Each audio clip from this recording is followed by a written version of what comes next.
ನಿಮ್ಮೆಲ್ಲರಿಗೂ ಒಂದು ಪಜಲ್ ಹೇಳ್ತೀನಿ, ಒಗಟು ಅಂತಾರಲ್ಲ ಹಾಗೆ.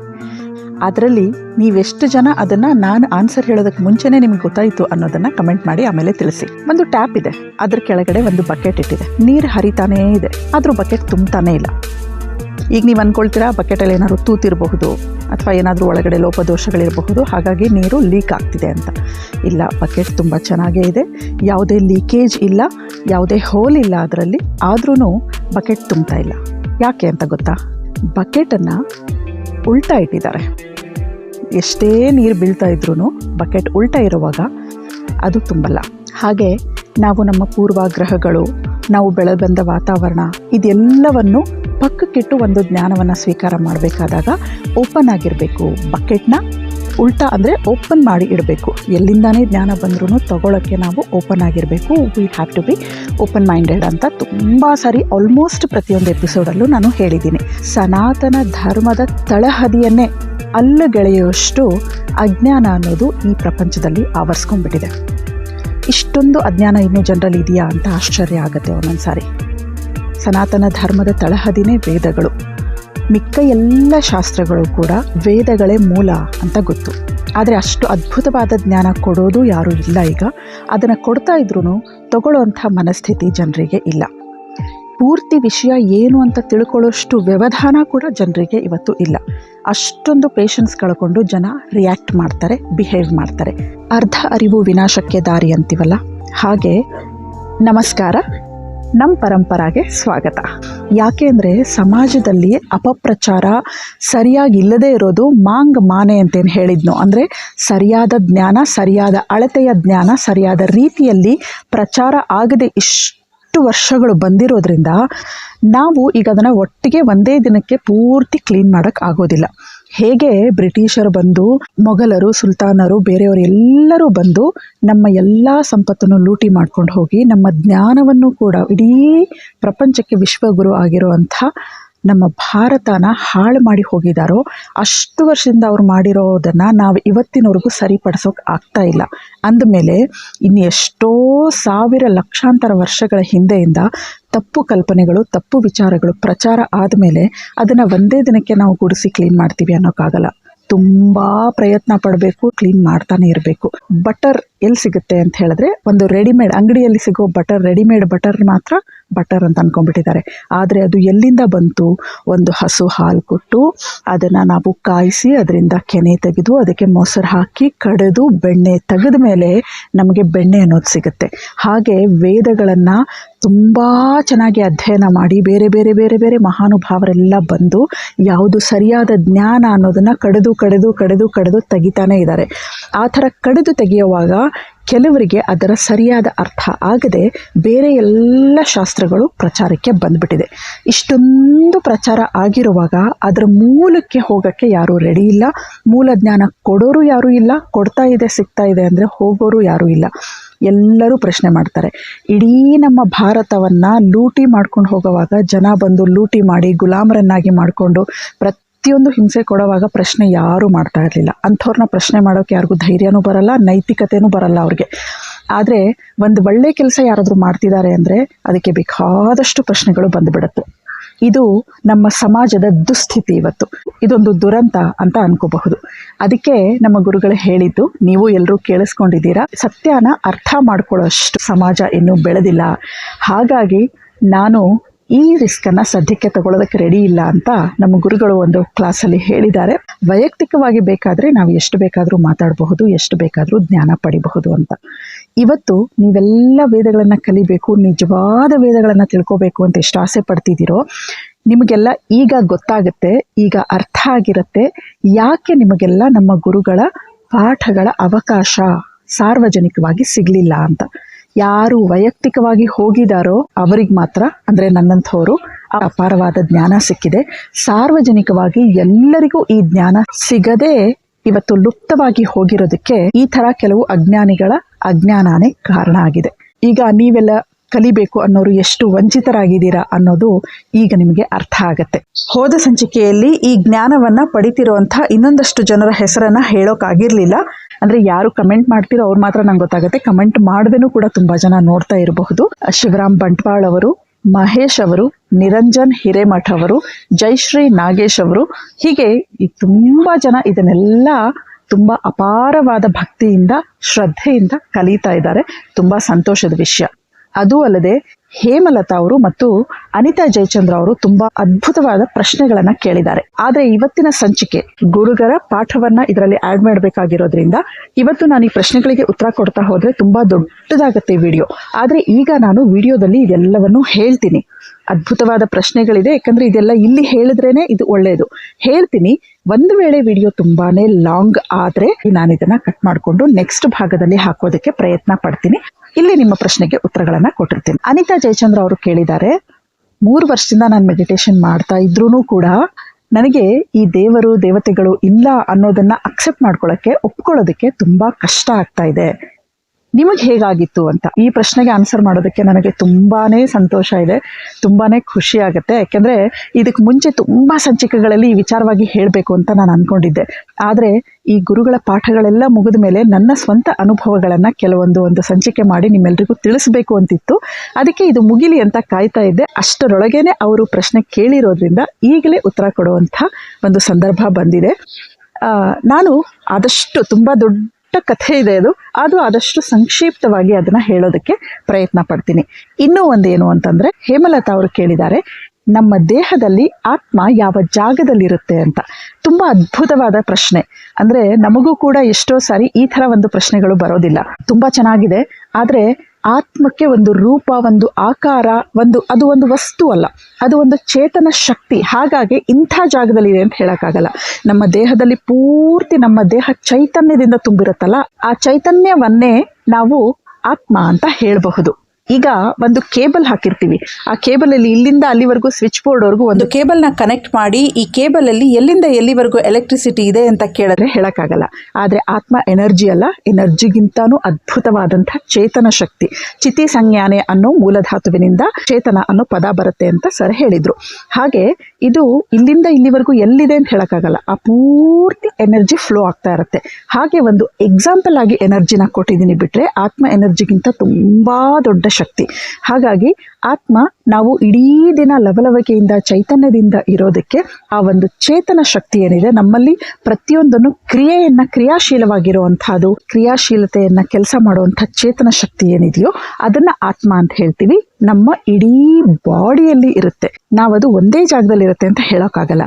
ಇನ್ನು ಅನಿತಾ ಜಯಚಂದ್ರ ಅವರು ಕೇಳಿದ್ದಾರೆ, ನಿಮ್ಗೆ ಅಕ್ಸೆಪ್ಟ್ ಮಾಡ್ಕೊಳ್ಳೋಕೆ ಎಷ್ಟು ದಿನ ಬೇಕಾಯಿತು ಅಂತ.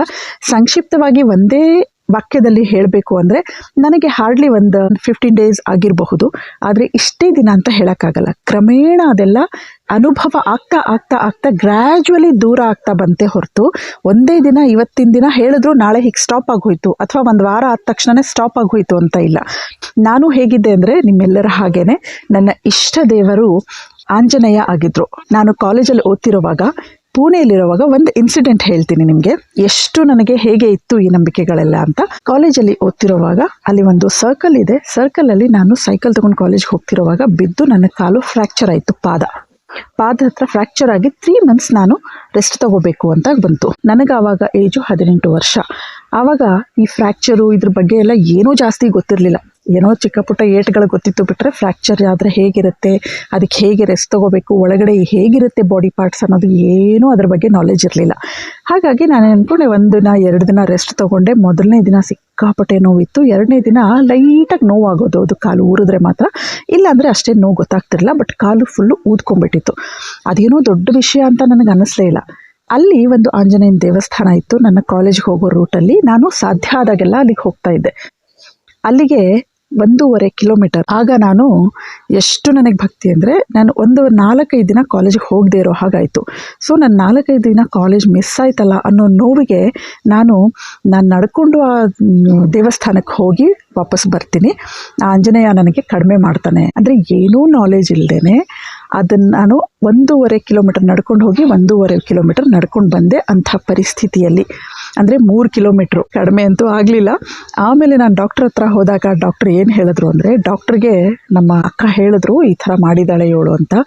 ಎಷ್ಟು ಬೈದರು ಡಾಕ್ಟ್ರ್ ಅಂದರೆ, ನಿಮಗೆ ಫ್ರ್ಯಾಕ್ಚರ್ ಆಗಿದೆ, ಆ ಪೀಸ್ ಏನಾದರೂ ಬೇರೆ ಕಡೆ ಬಿಟ್ಟು ಹೋಗಿದ್ರೆ, ಬೇರೆ ಕಡೆ ಹೋಗಿಬಿಟ್ಟಿದ್ರೆ ಸಿಕ್ಕಾಪಟ್ಟೆ ತೊಂದರೆ ಆಗಿರೋದು, ಆಪ್ರೇಷನ್ನೇ ಮಾಡಬೇಕಾಗ್ತಾ ಇತ್ತು, ನಿಮಗೆ ತಲೆ ಕೆಟ್ಟಿದೆಯಾ, ನೀವು ಎಜುಕೇಟೆಡ್ ಆಗಿ ಇಷ್ಟು ಹೀಗೆಲ್ಲ ಇದ್ದೀರಾ ಅಂತ.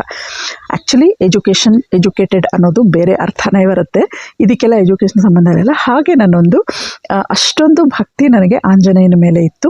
ಆಮೇಲೆ ನಾನು ಮುಂಚೆ ಒಂದು ಎಪಿಸೋಡಲ್ಲಿ ಹೇಳಿದ್ದೀನಿ, ನಾನು ಈ ಫೀಲ್ಡಿಗೆ ಬಂದ ಮೇಲೆ ಭಗವದ್ಗೀತೆ ಇಷ್ಟು ದಿನ ಅದು ಯಾಕೆ ಓದಿಲ್ಲ ಅಂತ ಒಬ್ಬರು ನಂಗೆ ಹೇಳಿದ ಮೇಲೆ ಭಗವದ್ಗೀತೆನ ಓದಿ ನನಗೆ ಕೃಷ್ಣನಿಗೆ ಪೂರ್ತಿಯಾಗಿ ನಾನು ಮೊರೆ ಹೋಗ್ಬಿಟ್ಟೆ. ಈಗಲೂ ಕೂಡ ನನಗೆ ನನ್ನ ಫೇವ್ರೆಟ್ ವ್ಯಕ್ತಿ ಅಂದರೆ ಕೃಷ್ಣನೇ, ಮಹಾನುಭಾವ ಅಂದರೆ ಕೃಷ್ಣನೇ.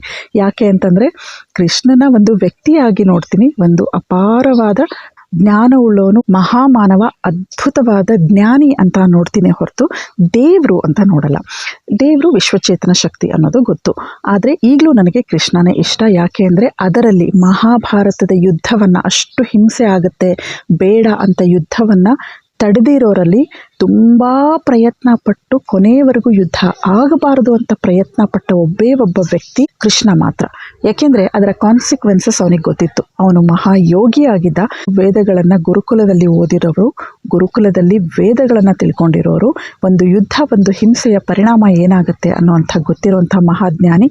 ಅದಲ್ಲದೇ ಬೇರೆ ಎಲ್ಲ ವಿಚಾರಗಳಲ್ಲೂ ಅವನಿಗೆ ಅತ್ಯಂತ ಜ್ಞಾನ ಇರೋದ್ರಿಂದ ಒಂದು ಜ್ಞಾನಿಯಾಗಿ ನಾನಿವತ್ತು ತುಂಬಾ ಕೃಷ್ಣನ ಇಷ್ಟಪಡ್ತೀನಿ. ಗುರುಗಳು ಒಂದು ದಿನ ಪಾಠ ಮಾಡ್ತಾ ಇದ್ರು. ಅವರ ಮನೆ ರೋಡ್ ಏನಿದೆ, ಒಂದು ಚಿಕ್ಕ ಗಲ್ಲಿ, ಯಾರೋ ಪಕ್ಕದ ಮನೆಯಲ್ಲಿ ಆವತ್ತು ಶ್ರೀನಿವಾಸ ಕಲ್ಯಾಣ ನಡೀತಾ ಇತ್ತು. ಮೇಲೆ ಸರ್ ಪಾಠ ಮಾಡ್ತಾ ಇದ್ರು. ಆವಾಗ ಅದೇ ವಿಷಯ ತಗೊಂಡು ಅವತ್ತಿನ ಪಾಠ ಶುರುವಾಯಿತು. ಆವಾಗ ನಮ್ಮ ಸರ್ ಪಾಠ ಮಾಡಿರೋದು 1.5 ಗಂಟೆ ರೆಕಾರ್ಡಿಂಗ್ ಇದೆ ನನ್ನ ಹತ್ರ. ಬಹುಶಃ ಅದು ಎಲ್ಲೋ ಮಿಸ್ ಆಗಿದೆ, ಸಿಕ್ಕರೆ ಖಂಡಿತ ಅದನ್ನು ಕೂಡ ನಿಮ್ಮೆಲ್ಲರ ಮುಂದೆ ನಾನು ತರ್ತೀನಿ. ಎಲ್ಲರೂ ಎಷ್ಟೋ ಜನ ಇದರ ಫಸ್ಟ್ ಎಪಿಸೋಡ್ ಕೇಳಿದಾಗ, ಗುರುಗಳ ವಾಯ್ಸಲ್ಲಿ ಕೇಳಿದಾಗ ತುಂಬಾ ನೋವಾಯಿತು, ಕಣ್ಣಲ್ಲಿ ನೀರು ಬಂತು ಅಂತ, ಎಮೋಷ್ನಲ್ ಆದ್ವಿ ಅಂತೆಲ್ಲ ಹೇಳಿದ್ರಿ. ಆದರೆ ಆ ಎಪಿಸೋಡ್ ಕೇಳಿದ್ರೆ ನಿಜವಾಗ್ಲೂ ಕಣ್ಣಲ್ಲಿ ನೀರು ಬರುತ್ತೆ. ಅಷ್ಟು ಬೇಸರ ಆಗುತ್ತೆ. ನಾವು ಭಗವಂತನ ಯಾವ ರೂಪದಲ್ಲಿ ನೋಡ್ತಾ ಇದ್ದೀವಿ, ಭಗವಂತನನ್ನು ನಾವು ಅರ್ಥನೇ ಮಾಡ್ಕೊಂಡಿಲ್ಲ ಅಂತ. ಅಷ್ಟು ಅದ್ಭುತವಾಗಿ ಆ ಒಂದು ಪಾಠ ಮಾಡಿದ್ದಾರೆ. ಆವತ್ತು ಎಲ್ಲರೂ ಪಿನ್ ಡ್ರಾಪ್ ಸೈಲೆನ್ಸಲ್ಲಿ ಅದನ್ನು ಕೇಳಿಸ್ಕೊಳ್ತಾ ಇದ್ವಿ. ಅಲ್ಲಿ ಕುಳಿತಿರೋ 100-150 ಜನ ಎಲ್ಲರೂ ಆವತ್ತು ಕಣ್ಣೀರು ಹಾಕಿದ್ದಾರೆ. ಮಾತಾಡಬೇಕು, ಏನಾದರೂ ಪ್ರಶ್ನೆ ಕೇಳಬೇಕು ಅಂದರೆ ಮಾತುಗಳು ಬರ್ತಾ ಇಲ್ಲ, ಅಷ್ಟೊಂದು ಎಮೋಷ್ನಲ್ ಆಗಿದ್ವಿ. ಅಷ್ಟು ಅದ್ಭುತವಾದ ಒಂದು ಪಾಠನ ಆವತ್ತು ಸರ್ ಮಾಡಿದರು. ಭಗವಂತನ ರೂಪದ ಬಗ್ಗೆನೇ, ಸ್ವರೂಪದ ಬಗ್ಗೆನೇ ಇತ್ತು. ನಾವೆಲ್ಲರೂ ಪುಣ್ಯಕ್ಷೇತ್ರಗಳಿಗೆ ಹೋಗ್ತೀವಿ, ಎಲ್ಲೋ ದೇವಸ್ಥಾನಗಳಿಗೆ ಹೋಗ್ತೀವಿ, ದೊಡ್ಡ ದೊಡ್ಡ ಊರುಗಳಿಗೆ, ಬೇರೆ ಬೇರೆ ಊರು, ಬೇರೆ ಬೇರೆ ರಾಜ್ಯ, ಬೇರೆ ಬೇರೆ ದೇಶಗಳಲ್ಲೂ ಕೂಡ ಹೋಗ್ತೀವಿ. ಅಲ್ಲಿ ಹೋಗಿ ನಾವು ದೇವರನ್ನ ನೋಡಬೇಕು ಅಂತ ಏನೆಲ್ಲ ಸರ್ಕಸ್ ಮಾಡ್ತೀವಲ್ಲ, ಅದು ದೇವರಿಗೆ ಒಂದು ಹೂ ತೊಗೊಂಡೋಗಿ ಕೊಡ್ತೀವಿ, ನೈವೇದ್ಯ ಅಂತ ತೊಗೊಂಡೋಗಿ ಕೊಡ್ತೀವಿ. ಆದರೆ ಆ ಹೂವಿನ ರಚನೆ ಹೇಗಾಗಿದೆ, ಒಂದು ಗಿಡ, ಮರ, ಒಂದು ಎಲೆ, ಅದರಲ್ಲಿ ಎಷ್ಟು ವೈವಿಧ್ಯತೆಗಳು ಏನೆಲ್ಲ ಇದೆ. ಈ ಇಡೀ ಸೃಷ್ಟಿನ ನೋಡಿದಾಗ ನಿಮಗೆ ಭಗವಂತನ ನೆನಪಾಗಲ್ವಾ ಅಂತ ನಾವೆಲ್ಲ ಏನು ಮಾಡ್ಕೊಂಡ್ಬಿಟ್ಟಿದ್ದೀವಿ ಇವತ್ತು. ನಮ್ಮನ್ನು ರಕ್ಷಣೆ ಮಾಡಬೇಕು, ದೆವ್ವಭೂತಗಳಿಂದ ರಕ್ಷಣೆ ಮಾಡಬೇಕು, ಶಕ್ತಿಶಾಲಿ ಬೇಕು ಅಂದರೆ ಆಂಜನೇಯ. ಅಂದರೆ ದೇವರುಗಳು ಅಂದರೆ ಅವ್ರು ನಮ್ಮ ಸ್ವಾರ್ಥಕ್ಕೆ, ನಮಗೆ ಹೆಲ್ಪ್ ಮಾಡೋಕ್ಕೆ ಮಾತ್ರ ಇರಬೇಕು ಅನ್ನೋ ರೀತಿಯಲ್ಲಿ ಪ್ರತಿಯೊಬ್ಬ ದೇವರನ್ನು ನಾವು ಇಟ್ಕೊಂಡಿದ್ದೀವಿ. ಹಾಗೆ ಅವರವರ ಮನೆಗಳಿಗೆ, ಅವರವರ ಊರಿಗೆ, ಅವರವರ ಗ್ರಾಮಕ್ಕೆ ಬೇರೆ ಬೇರೆ ಬೇರೆ ಬೇರೆ ಬೇರೆ ದೇವತೆಗಳು. ಈಗ ನಾನಿಲ್ಲೊಂದು ಗ್ರಾಮದಲ್ಲಿ ಇರ್ತಾ ಇದ್ದೀನಿ, ಇದಕ್ಕೊಂದು ಗ್ರಾಮ ದೇವತೆ ಇದೆ ಅಂದರೆ ಈ ಗ್ರಾಮಕ್ಕೆ ಮಾತ್ರ ಸಂಬಂಧಪಟ್ಟಿರೋದು. ಬೇರೆ ಗ್ರಾಮದಲ್ಲಿ ಏನೇ ಆದ್ರೂ ಆ ದೇವತೆಗೆ ಸಂಬಂಧ ಇಲ್ಲ. ಗ್ರಾಮ ದೇವತೆ ಆ ಗ್ರಾಮನ ಮಾತ್ರ ಕಾಪಾಡಬೇಕು ಅನ್ನುವಂಥದ್ದು. ಹಾಗೆ ನಮ್ಮ ಮನೆಗಳಿಗೆ ನಾವು ಇಟ್ಕೊಂಡಿದ್ದೀವಿ. ಅಂದರೆ ಭಗವಂತನನ್ನು ನಾವು ಯಾವ ದೃಷ್ಟಿಯಲ್ಲಿ ನೋಡ್ತಾ ಇದ್ದೀವಿ ಅನ್ನೋದನ್ನು ನಾವೇ ಇವತ್ತು ಯೋಚನೆ ಮಾಡ್ಕೋಬಹುದು. ಆ ಶ್ರೀನಿವಾಸ ಕಲ್ಯಾಣದ ವಿಚಾರಕ್ಕೆ ಬರೋಣ. ಅದರ ಬಗ್ಗೆ ಗುರುಗಳು ಹೇಳ್ತಿದ್ದಾಗ ಒಂದು ಮಾತು ಕೇಳಿದ್ರು. ಈಗ ನೋಡಿ, ಇಲ್ಲಿ ಶ್ರೀನಿವಾಸ ಕಲ್ಯಾಣ ನಡೀತಾ ಇದೆ, ಎಲ್ಲ ವೇದ ಮಂತ್ರಗಳ ಘೋಷಣೆನೇ ಆಗ್ತಾ ಇದೆ, ಆದರೆ ಅದರ ಅರ್ಥ ಯಾರಿಗೂ ಗೊತ್ತಿಲ್ಲ. ಯಾವುದೇ ಒಂದು ಕಲ್ಯಾಣ ನಡೀಲಿ, ದೇವ್ರನ್ನ ಮದುವೆ ಮಾಡಿಸ್ತೀವಿ, ದೇವ್ರನ್ನ ಹಾಡಿ ಮಲಗಿಸ್ತೀವಿ, ದೇವರಿಗೆ ಊಟ ಮಾಡಿಸ್ತೀವಿ, ಈ ಥರ ಎಲ್ಲ ಭೋಗ ಇಲ್ಲದೇ ಇರೋ ಆ ವಿಶ್ವಚೇತನ ಶಕ್ತಿಗೆ ನಾವು ಭೋಗವಾದಿಯನ್ನಾಗಿ ಮಾಡಿಬಿಟ್ಟಿದ್ದೀವಿ. ನಮಗಿಷ್ಟ ಬಂದ ಹಾಗೆ ಅವ್ರ ಬಗ್ಗೆ ಕತೆಗಳು ಬರ್ಕೊಂಡು, ನಮಗಿಷ್ಟ ಬಂದ ಹಾಗೆ ಅವರ ಒಂದು ವ್ಯಕ್ತಿತ್ವವನ್ನು ರೂಪಿಸ್ಬಿಟ್ಟಿದ್ದೀವಿ. 2-3 ಪ್ರಶ್ನೆಗಳನ್ನು ಕೇಳಿದ್ರು ಸರ್ ಎಲ್ಲರನ್ನು ಉದ್ದೇಶಿಸಿ. ಆಗ ಅವತ್ತಿನಿಂದ ನನಗೆ ನನ್ನ ಮನಸ್ಸು ಚೇಂಜ್ ಆಯಿತು, ಅಕ್ಸೆಪ್ಟ್ ಮಾಡ್ಕೊಳ್ಳೋಕ್ಕೆ ನನಗೆ ತುಂಬ ಸುಲಭ ಆಯಿತು. ಒಂದು ಪ್ರಶ್ನೆ ಕೇಳಿದ್ರು, ಶ್ರೀನಿವಾಸ ಕಲ್ಯಾಣ ಅಲ್ಲಿ ಪದ್ಮಾವತಿ ಅಮ್ಮನಿಗೆ ತಾಳಿ ಕಟ್ಟೋದು ಯಾರು ಅಂತ. ಪುರೋಹಿತರು, ಆಫ್ಕೋರ್ಸ್ ಪುರೋಹಿತರು ತಾಳಿ ಕಟ್ತಾರೆ. ಎಷ್ಟೇ ನಾವು ನೋಡಿರ್ತೀವಿ ಶ್ರೀನಿವಾಸ ಕಲ್ಯಾಣಗಳು. ಹಾಗಿದ್ರೆ ಅಲ್ಲಿರೋರ್ನೆಲ್ಲ ಕೇಳಿದ್ರು, ನಿಮ್ಮ ಹೆಂಡತಿಗೆ ಪುರೋಹಿತ ಬಂದು ತಾಳಿ ಕಟ್ಟಿದ್ರೆ ನೀವು ಒಪ್ಕೋತೀರಾ? ಅಂದರೆ ದೇವರನ್ನ ನಾವು ಯಾವ ದೃಷ್ಟಿಯಲ್ಲಿ, ತಾಯಿ ಅಂತ, ಅಮ್ಮ ಅಂತ ಹೇಳ್ತೀವಿ ನಾವು, ತಂದೆ ತಾಯಿ ಎಲ್ಲನೂ ದೇವರೇ ಅಂತ ಹೇಳ್ತೀವಿ. ಪದ್ಮಾವತಿ ಅಮ್ಮ ಅಂದಮೇಲೆ ಅವನಿಗೆ ಪುರೋಹಿತ ತಾಳಿ ಕಟ್ಟಿದ ಮೇಲೆ ಪುರೋಹಿತ ಆ ತಾಯಿಗೆ ಮಗ ಆಗ್ತಾನ. ಅಂದರೆ ನಾವೆಲ್ಲರೂ ಆ ದೇವರಿಗೆ ಮಕ್ಕಳೇ. ಮಗ ಆಗ್ತಾನ, ಗಂಡ ಆಗ್ತಾನ. ಇದನ್ನು ಬಿಡಿಸಿ ಹೇಳುವಂಥ ಪರಿಸ್ಥಿತಿ ತಂದುಕೋಬಾರ್ದು ಅಂತ ಅಂದ್ಕೊಂಡಿದ್ದೆ. ಹೀಗೆಲ್ಲ ವಿಚಾರಗಳು ಬರುತ್ತೆ. ಹಾಗೆ ಕೃಷ್ಣನಿಗೆ 16,000 ಹೆಂಡತಿಯರು ಅಂತ ಹೇಳ್ತೀವಿ. ಹಾಗಿದ್ರೆ ನಮ್ಮ ಗಂಡಂದರು ಒಬ್ಬರನ್ನ ಬಿಟ್ಟು 2, 3, 4 ಜನ ಹೆಂಡತಿನ ಕಟ್ಕೊಂಡ್ರೆ ನಾವು ಸುಮ್ಮನೆ ಇರ್ತೀವ? ಅಂದರೆ ಕೃಷ್ಣನ ವ್ಯಕ್ತಿತ್ವ ಎಂಥದ್ದು, ಅವನನ್ನು ನಾವು ಏನು ಮಾಡಿ ಕೂರಿಸಿದ್ದೀವಿ, ಅಷ್ಟು ಮಹಾಜ್ಞಾನಿಯನ್ನು. ಹಾಗೆ ಕೃಷ್ಣ ನಾರಿಯರ ಸೀರೆ ಕದ್ದ, ಹಾಗೆ ಹೀಗೆ ಅಂತೆಲ್ಲ ಹಾಡ್ತಾರೆ. ಅದೇ ರೋಡಲ್ಲಿ ಯಾರಾದರೂ ಒಂದು ಹೆಣ್ಣನ್ನು ರೇಗಿಸಿದ್ರೆ, ಒಂದು ಹೆಣ್ಣು ಮಗುನ ರೇಗಿಸಿ ಅಥವಾ ಅವ್ರಿಗೇನಾದರೂ ಕೆಟ್ಟದಾಗಿ ನಡ್ಕೊಂಡ್ರೆ ಅದನ್ನು ನಾವು ವಿರೋಧಿಸ್ತೀವಿ. ಅಂಥ ಸಮಯದಲ್ಲಿ ಎಷ್ಟೋ ಪೋಲಿಗಳು ಪ್ರಶ್ನೆ ಕೇಳಿದ್ದು ಇದೆ. ಕೃಷ್ಣ ಮಾಡಿದ್ರೆ ಮಾತ್ರ ಭಜನೆ ಮಾಡ್ತೀರಾ ಅವನ ಹೆಸರಲ್ಲಿ? ಅವನು ನಾರಿಯರ ಸೀರೆ ಕದ್ದ, ಅವ್ರು ಸ್ನಾನ ಮಾಡ್ತಿರೋ, ಅವ್ರ ಬಟ್ಟೆ ಎಲ್ಲ ಎತ್ಕೊಂಡು ಹೋದ ಅಂತ ಎಂಜಾಯ್ ಮಾಡ್ತೀರಾ? ನಾವು ಮಾಡಿದ್ರೆ ತಪ್ಪ ಅಂತ ಕೇಳಿರೋ ಸಂದರ್ಭಗಳು ಎಷ್ಟೋ ಇದೆ. ಹಾಗಿದ್ರೆ ಕೃಷ್ಣನಿಗೆ ಮಹಾಭಾರತದ ಸಭೆಯಲ್ಲಿ ದ್ರೌಪದಿಯ ವಸ್ತ್ರ ಅಪಹರಣ ಮಾಡ್ತಿರುವಾಗ ಆಕೆಗೆ ವಸ್ತ್ರದಾನ ಮಾಡಿ ಮಾನ ಕಾಪಾಡಿದಂಥ ಕೃಷ್ಣ ಊರಲ್ಲಿ ಬೇರೆ ಎಲ್ಲ ಗೋಪಿಕೆಯರ ಸೀರೆ ಕದಿಯುವಂಥ ಕೆಲಸ ಮಾಡೋದಕ್ಕೆ ಸಾಧ್ಯನಾ? ಅಂತ ಕ್ಷುಲ್ಲಕ ಕೆಲಸಗಳನ್ನ ಮಾಡೋದಕ್ಕೆ ಸಾಧ್ಯನಾ? ಕೃಷ್ಣ ಹಾಗಿರೋದಕ್ಕೆ ಸಾಧ್ಯನಾ? ಯಾವ ಕೃಷ್ಣನ ನೀವು ನಂಬುತ್ತೀರಿ, ಕೃಷ್ಣನ ಯಾವ ವ್ಯಕ್ತಿತ್ವನ ನೀವು ಒಪ್ಕೋತೀರಿ ಅನ್ನೋದು ನಿಮ್ಮ ವಿಚಾರಕ್ಕೆ, ನಿಮ್ಮ ಸಾಮರ್ಥ್ಯಕ್ಕೆ ಬಿಟ್ಟಿದ್ದು. ಹೀಗೆ ಕೃಷ್ಣನ ಹೆಸರನ್ನು ನಾವು ಕೃಷ್ಣ ಒಬ್ಬನೇ ಅಲ್ಲ, ಎಲ್ಲ ಮಹಾನ್ ವ್ಯಕ್ತಿಗಳ ಹೆಸರನ್ನು ನಾವು ಹಾಳು ಮಾಡ್ತಾ ಇದ್ದೀವಿ. ಇವತ್ತು ನಾವು ಬರೀ ಭಗವದ್ಗೀತೆನ ಓದ್ತೀವಿ ಅಷ್ಟೇ, ಅದರಲ್ಲಿ ಎಷ್ಟು ಒಳ್ಳೆ ವಿಚಾರಗಳಿದೆ ಅದನ್ನು ಯಾರು ಪಾಲನೆ ಮಾಡ್ತಾ ಇದ್ದೀವಿ? ಭಗವದ್ಗೀತೆಯಲ್ಲೇ ನಾನು ಆ ಶ್ಲೋಕದ ಅಧ್ಯಾಯ ಹಾಗೂ ಶ್ಲೋಕದ ಹೆಸರನ್ನು ನಿಮ್ಗೆ ಹೇಳ್ತೀನಿ, ಇಲ್ಲಾಂದರೆ ಪೋಸ್ಟಲ್ಲಿ ಹಾಕ್ತೀನಿ. ಕಾಂಟ್ರಾಡಿಕ್ಷನ್ಸ್ ಇದೆ, ಆದರೆ ವೇದಗಳಲ್ಲೆಲ್ಲೂ ಕಾಂಟ್ರಾಡಿಕ್ಷನ್ಸ್ ಇಲ್ಲ. ಭಗವದ್ಗೀತೆಯಲ್ಲಿ ಒಂದು ಶ್ಲೋಕದಲ್ಲಿ ಕೃಷ್ಣ ಹೇಳ್ತಾನೆ, ನಿನ್ನ ಯಾವ ಪಾಪಕರ್ಮಗಳನ್ನು ನಾನು ಸ್ವೀಕಾರ ಮಾಡೋದಿಲ್ಲ, ಅದಕ್ಕೆಲ್ಲ ನೀನೇ ಅನುಭವಿಸಬೇಕು ಕರ್ಮಫಲದ ರೂಪದಲ್ಲಿ ಅಂತ. ಇನ್ನೊಂದು ಅಧ್ಯಾಯದ ಇನ್ನೊಂದು ಶ್ಲೋಕದಲ್ಲಿ ಅದೇ ಕೃಷ್ಣ ಹೇಳ್ತಾನೆ, ನೀನೇನೇ ಮಾಡಿರೋ ನನ್ನ ಶರಣಾಗತಿ ಹೊಂದ್ಬಿಟ್ರೆ ನಿನ್ನೆಲ್ಲ ಪಾಪಗಳನ್ನು ನಾನು ತೊಳೆದು ಬಿಡ್ತೀನಿ, ಕ್ಷಮಿಸ್ಬಿಡ್ತೀನಿ ಅಂತ. ಅಂದರೆ ಇಲ್ಲಿ ಹೇಳಿರೋದು ಅಲ್ಲಿಲ್ಲ. ಕಲಬೆರಿಕೆ ಹೇಗಾಗಿದೆ ಅನ್ನೋದನ್ನು ನಿಮ್ಗೆ ಹೇಳ್ತಾ ಇದ್ದೀನಿ. ಇಷ್ಟೆಲ್ಲ ಕಲಬೆರಿಕೆ ಆಗಿ ನಾವು ದೇವರನ್ನೆಲ್ಲ ಏನೇನೋ ಮಾಡಿ ಇಟ್ಬಿಟ್ಟಿದ್ದೀವಿ, ವ್ಯಕ್ತಿತ್ವಗಳನ್ನು ಹಾಳು ಮಾಡಿದ್ದೀವಿ. ಆದರೆ ಒಬ್ಬರು ಕೂಡ ಈ ಭಗವದ್ಗೀತೆ ಓದೋರಾಗಲಿ, ಕೃಷ್ಣನ ಪೂಜೆ ಮಾಡೋರಾಗಲಿ, ಕೃಷ್ಣನ ಪ್ರೀತಿಸೋರಾಗಲಿ, ಕೃಷ್ಣನ ಭಕ್ತಿ ಮಾಡೋರಾಗಲಿ ಒಬ್ಬರಾದರೂ ಅದರ ಬಗ್ಗೆ ಪ್ರಶ್ನೆ ಕೇಳಿಲ್ಲ. ಒಬ್ಬರಾದರೂ ಯಾಕೆ ಕೃಷ್ಣನ ಬಗ್ಗೆ ಹೀಗೆಲ್ಲ ಅಪಪ್ರಚಾರ ಮಾಡ್ತೀರಾ, ಕೃಷ್ಣ ಎಷ್ಟು ಒಳ್ಳೆ ವ್ಯಕ್ತಿ, ಎಷ್ಟು ದೊಡ್ಡ ವ್ಯಕ್ತಿ ಅಂತ ಕೇಳಲ್ಲ. ಎಲ್ಲ ಅವನ ಲೀಲೆಗಳು ಅಂದ್ಕೊಂಡು ಸುಮ್ಮನೆ ಬಿಡ್ತಾರೆ. ಅಂದರೆ ಈ ಥರ ಅವ್ರನ್ನ ಹೆಸರನ್ನು ಹಾಳು ಮಾಡುವಾಗ ಒಬ್ಬರು ಪ್ರಶ್ನೆ ಕೇಳೋದಿಲ್ಲ, ಅವ್ರ ಬಗ್ಗೆ ಒಳ್ಳೇದು ಹೇಳುವಾಗ ಮಾತ್ರ ತುಂಬ ಪ್ರಶ್ನೆಗಳು ಬಂದುಬಿಡುತ್ತೆ. ಕೃಷ್ಣನ ಹೆಸರನ್ನು ಹಾಳು ಮಾಡೋ ಹಕ್ಕು ಯಾರಿಗಿದೆ? ಅವನೊಬ್ಬನೇ ಅಲ್ಲ, ಮಹಾಭಾರತ ತುಂಬ ವರ್ಲ್ಡ್ ವೈಡ್ ಎಲ್ರಿಗೂ ಗೊತ್ತಿರೋದ್ರಿಂದ ಹೇಳ್ತಿದ್ದೀನಿ, ಅವನೊಬ್ಬನ ಹೆಸರು ತುಂಬ ಮುಖ್ಯವಾಗಿ ಬರುತ್ತೆ. ಅವನಲ್ಲದೆ ಯಾರ್ಯಾರಿದಾರೋ, ಆಂಜನೇಯ ಆಗಿರಬಹುದು, ಇನ್ನೆಲ್ಲ ರಾಮ ಆಗಿರಬಹುದು, ಎಷ್ಟು ಮಹಾನುಭಾವರು ನಮ್ಮ ಈ ಪುಣ್ಯ ಭೂಮಿಯಲ್ಲಿ ಹುಟ್ಟಿ ಬಂದಿದ್ದಾರೋ ಅವರೆಲ್ಲರ ಹೆಸರನ್ನು ನಾವು ಹಾಳು ಮಾಡ್ತಾ ಇದ್ದೀವಿ. ರಾಮಂದು ಕೂಡ ಒಂದು ಚಿಕ್ಕ ಉದಾಹರಣೆ ಇದೆ, ಅದನ್ನು ಕೂಡ ನೆಕ್ಸ್ಟ್ ವಿಚಾರದಲ್ಲಿ ಹೇಳ್ತೀನಿ, ಯಾಕೆಂದರೆ ವಿಡಿಯೋ ತುಂಬ ದೊಡ್ಡದಾಗ್ತಾ ಇದೆ ಅನ್ನೋ ಕಾರಣದಿಂದ. ಆಗ ನಮಗೆ ಸರ್ ಹೇಳಿದ್ರು, ಇವೆಲ್ಲ ಪ್ರಶ್ನೆಗಳನ್ನ ಕೇಳಿದ್ರು, ಅಂದರೆ ದೇವರಂದರೆ ನೀವು ಏನು ಅಂದ್ಕೊಂಡ್ಬಿಟ್ಟಿದ್ದೀರಾ, ಅವರ ಬಗ್ಗೆ ಯಾರು ಪ್ರಶ್ನೆ ಮಾಡಲ್ಲ, ದೇವರು ಬಂದು ಎದುರುಗಡೆ ಪ್ರಶ್ನೆ ಮಾಡಲ್ಲ ಅಂತ. ಹಾಗೆಲ್ಲ ಆ ಮಹಾನುಭಾವರ ಹೆಸರನ್ನು ದೇವರು ಅನ್ನೋ ಹೆಸರಲ್ಲಿ ಹಾಳು ಮಾಡ್ತಾ ಇದ್ದೀರಲ್ಲ, ಇದು ಎಷ್ಟು ಸರಿ ಅಂತ ಹೇಳಿದ್ರು. ಅದಾದ ನೆಕ್ಸ್ಟ್ ಕ್ಲಾಸ್ ಬರುವಾಗ ಹೇಳಿದ್ರು, ಒಂದು ಟಾಸ್ಕ್ ಕೊಡ್ತೀನಿ, ನೀವೆಲ್ಲರೂ ಯೋಚನೆ ಮಾಡಿ. ದಾರಿಯಲ್ಲಿ ಹೋಗ್ತಿರುವಾಗ ಎಲ್ರಿಗೂ ಅಭ್ಯಾಸ ಇರುತ್ತೆ, ನಾವೊಂದು ದಾರಿಯಲ್ಲಿ ರೆಗ್ಯುಲರಾಗಿ ಹೋಗ್ತಿರುವಾಗ ಒಂದಿಷ್ಟು ದೇವಸ್ಥಾನಗಳು ಬರುತ್ತೆ. ನಮಗೆ ಗೊತ್ತಿಲ್ಲದೆ ಇರೋ ದಾರಿಯಲ್ಲೂ ದೇವಸ್ಥಾನಗಳು ಬಂದಾಗ ನಾವು ಹೀಗೆ ನಮಸ್ಕಾರ ಮಾಡ್ತೀವಿ. ಈ ವಾರದಿಂದ ನೆಕ್ಸ್ಟ್ ಕ್ಲಾಸ್ವರೆಗೂ ಒಂದು ವಾರ ಗ್ಯಾಪ್ ಇದೆಯಲ್ಲ, ಆ ವಾರದಲ್ಲಿ ನೀವು ಎಷ್ಟು ಸಾರಿ ಅದು ಸರ್ವವ್ಯಾಪಿ ಆಗಿರುವಂಥ ಆ ಭಗವತ್ ಶಕ್ತಿ ಎಲ್ಲ ಕಡೆ ಇದೆ, ಪರ್ಟಿಕ್ಯುಲರ್ ಜಾಗದಲ್ಲಿ ಇಲ್ಲ ಅನ್ನೋದನ್ನು ನೀವು ಅಕ್ಸೆಪ್ಟ್ ಮಾಡ್ಕೊಂಡಿದ್ದೇ ಆಗಿದ್ದರೆ ನೀವು ಅದನ್ನು ಬರ್ತಾ ಬರ್ತಾ ಕ್ರಮೇಣ ಕಡಿಮೆ ಮಾಡ್ಕೊಂಡು ಬಂದಿರ್ತೀರ, ಒಂದು ದಿನ ಬಿಟ್ಟೇ ಬಿಡ್ತೀರಾ. ನೋಡೋಣ ಅಂತ ಹೇಳಿದರು. ನಾನು 2-3 ದಿನಗಳಲ್ಲೇ ಅದನ್ನು ಅಭ್ಯಾಸ ಮಾಡಿಕೊಂಡು ಆ ಒಂದು ಎಲ್ಲೇ ದೇವಸ್ಥಾನ ನೋಡಿದ್ರು ಹೀಗೆ ನಮಸ್ಕಾರ ಮಾಡುವಂಥ ಅಭ್ಯಾಸನ ನಾನು ಕಡಿಮೆ ಮಾಡಿಕೊಂಡೆ. ಅಷ್ಟೊತ್ತಿಗೆ ಎಷ್ಟೋ ವಿಷಯಗಳನ್ನು ಅಕ್ಸೆಪ್ಟ್ ಮಾಡಿದ್ದೆ. ಹಾಗಾಗಿ ಅಲ್ಲಿಂದ ನನಗೆ ತುಂಬ ಸುಲಭ ಆಯಿತು. ಒಂದು ಕಡೆ ನನಗೆ ದೇವರುಗಳ ಮೇಲೆ ಭಕ್ತಿ ಇತ್ತು ಅನ್ನೋದು ನಿಜ, ಅಷ್ಟೇ ನಾನು ಆ ಒಂದು ಅಪಾರವಾದ ಜ್ಞಾನವನ್ನು, ಆ ಭಗವತ್ ಶಕ್ತಿನ ಆ ದೃಷ್ಟಿಯಲ್ಲಿ ನೋಡಬೇಕು ಅನ್ನೋದು, ಬೇಗ ಅದನ್ನು ಅಕ್ಸೆಪ್ಟ್ ಮಾಡಬೇಕು ಅನ್ನೋದು ನನ್ನಲ್ಲಿ ಆಲ್ರೆಡಿ ಇದ್ದಿರೋದ್ರಿಂದ ನನಗೆ ತುಂಬ ಸಮಯ ಹಿಡಿಲಿಲ್ಲ. 1 ತಿಂಗಳು ಕೂಡ ತುಂಬ ಜಾಸ್ತಿ ಆಯಿತು ಅಂತ ನಾನು ಅಂದ್ಕೊಳ್ತೀನಿ. ಹಾಗಾಗಿ ನಾನು ಎಲ್ಲ ಕಡೆ ಭಗವಂತ ಇದ್ದಾನೆ ಅನ್ನೋದನ್ನು ತುಂಬ ಬೇಗನೆ ಅಕ್ಸೆಪ್ಟ್ ಮಾಡ್ಕೊಂಡ್ಬಿಟ್ಟೆ. ಅವನು ಸರ್ವವ್ಯಾಪಿ, ಒಂದೇ ಆ ಭಗವತ್ ಶಕ್ತಿ. ಹಾಗಾಗಿ ಆ ಶಕ್ತಿನ ನಾವು ಆ ರೂಪದಲ್ಲೇ ನೋಡಬೇಕು, ನಮ್ಮ ಅಂತಃಕರಣದಲ್ಲಿ ಅದನ್ನು ನಾವು ಫೀಲ್ ಮಾಡಬೇಕೇ ಹೊರತು ಈ ಥರ ಬಾಹ್ಯವಾಗಿ ನಾವು ನೋಡಬಾರ್ದು ಅಂತ. ಇನ್ನೂ ಒಂದು ಪ್ರಶ್ನೆ ಅನಿತಾ ಜಯಚಂದ್ರ ಅವರು ಕೇಳಿದ್ದಾರೆ. ಇಷ್ಟೆಲ್ಲ ನಮಗೆ ಅಂದರೆ ದೇವರುಗಳು, ವಿಶ್ವಚೇತನ ಶಕ್ತಿ, ಆ ಭಗವತ್ ಶಕ್ತಿ ಒಂದೇ ಆಗಿದೆ ಅಂತ ಓಕೆ, ಆದರೆ ಅದನ್ನು ಈ ರೀತಿಯಲ್ಲಿ ನೋಡೋದ್ರಿಂದ ತಪ್ಪೇನು, ಅಂದರೆ ಒಂದು ಒಳ್ಳೆ ಬಾಂಡಿಂಗ್ ಇರುತ್ತಲ್ಲ ಅಂತ ಕೇಳಿದ್ದಾರೆ. ಇದೇ ಪ್ರಶ್ನೆನ ನಮ್ಮ ಗುರುಗಳನ್ನ ತುಂಬ ಜನ ಕೇಳಿದರು, ನನ್ನನ್ನು ಕೂಡ ತುಂಬ ಜನ ಕೇಳಿದ್ದಾರೆ. ಖಂಡಿತ ತುಂಬ ಒಳ್ಳೆ ಪ್ರಶ್ನೆ. ಎಲ್ಲ ಕಡೆ ವ್ಯಾಪಿಸಿರುವಂಥ, ಸರ್ವವ್ಯಾಪಿ ಆಗಿರುವಂಥ ದೇವರು ವಿಗ್ರಹದಲ್ಲೂ ಇದ್ದಾನೆ, ಫೋಟೋದಲ್ಲೂ ಇದ್ದಾನೆ. ಯಾವುದೇ ಒಂದು ಜಾಗದಲ್ಲಿ ಒಂದು ಪರ್ಟಿಕ್ಯುಲರ್ ಒಂದು ನಾವು ಜಾಗ ಮಾಡ್ಕೊಂಡಿರ್ತೀವಿ, ಅಲ್ಲಿದ್ದಾನೆ ಅಂತ ಅಂದ್ಕೊಳ್ಳೋದ್ರಲ್ಲಿ ತಪ್ಪೇನೂ ಇಲ್ಲ.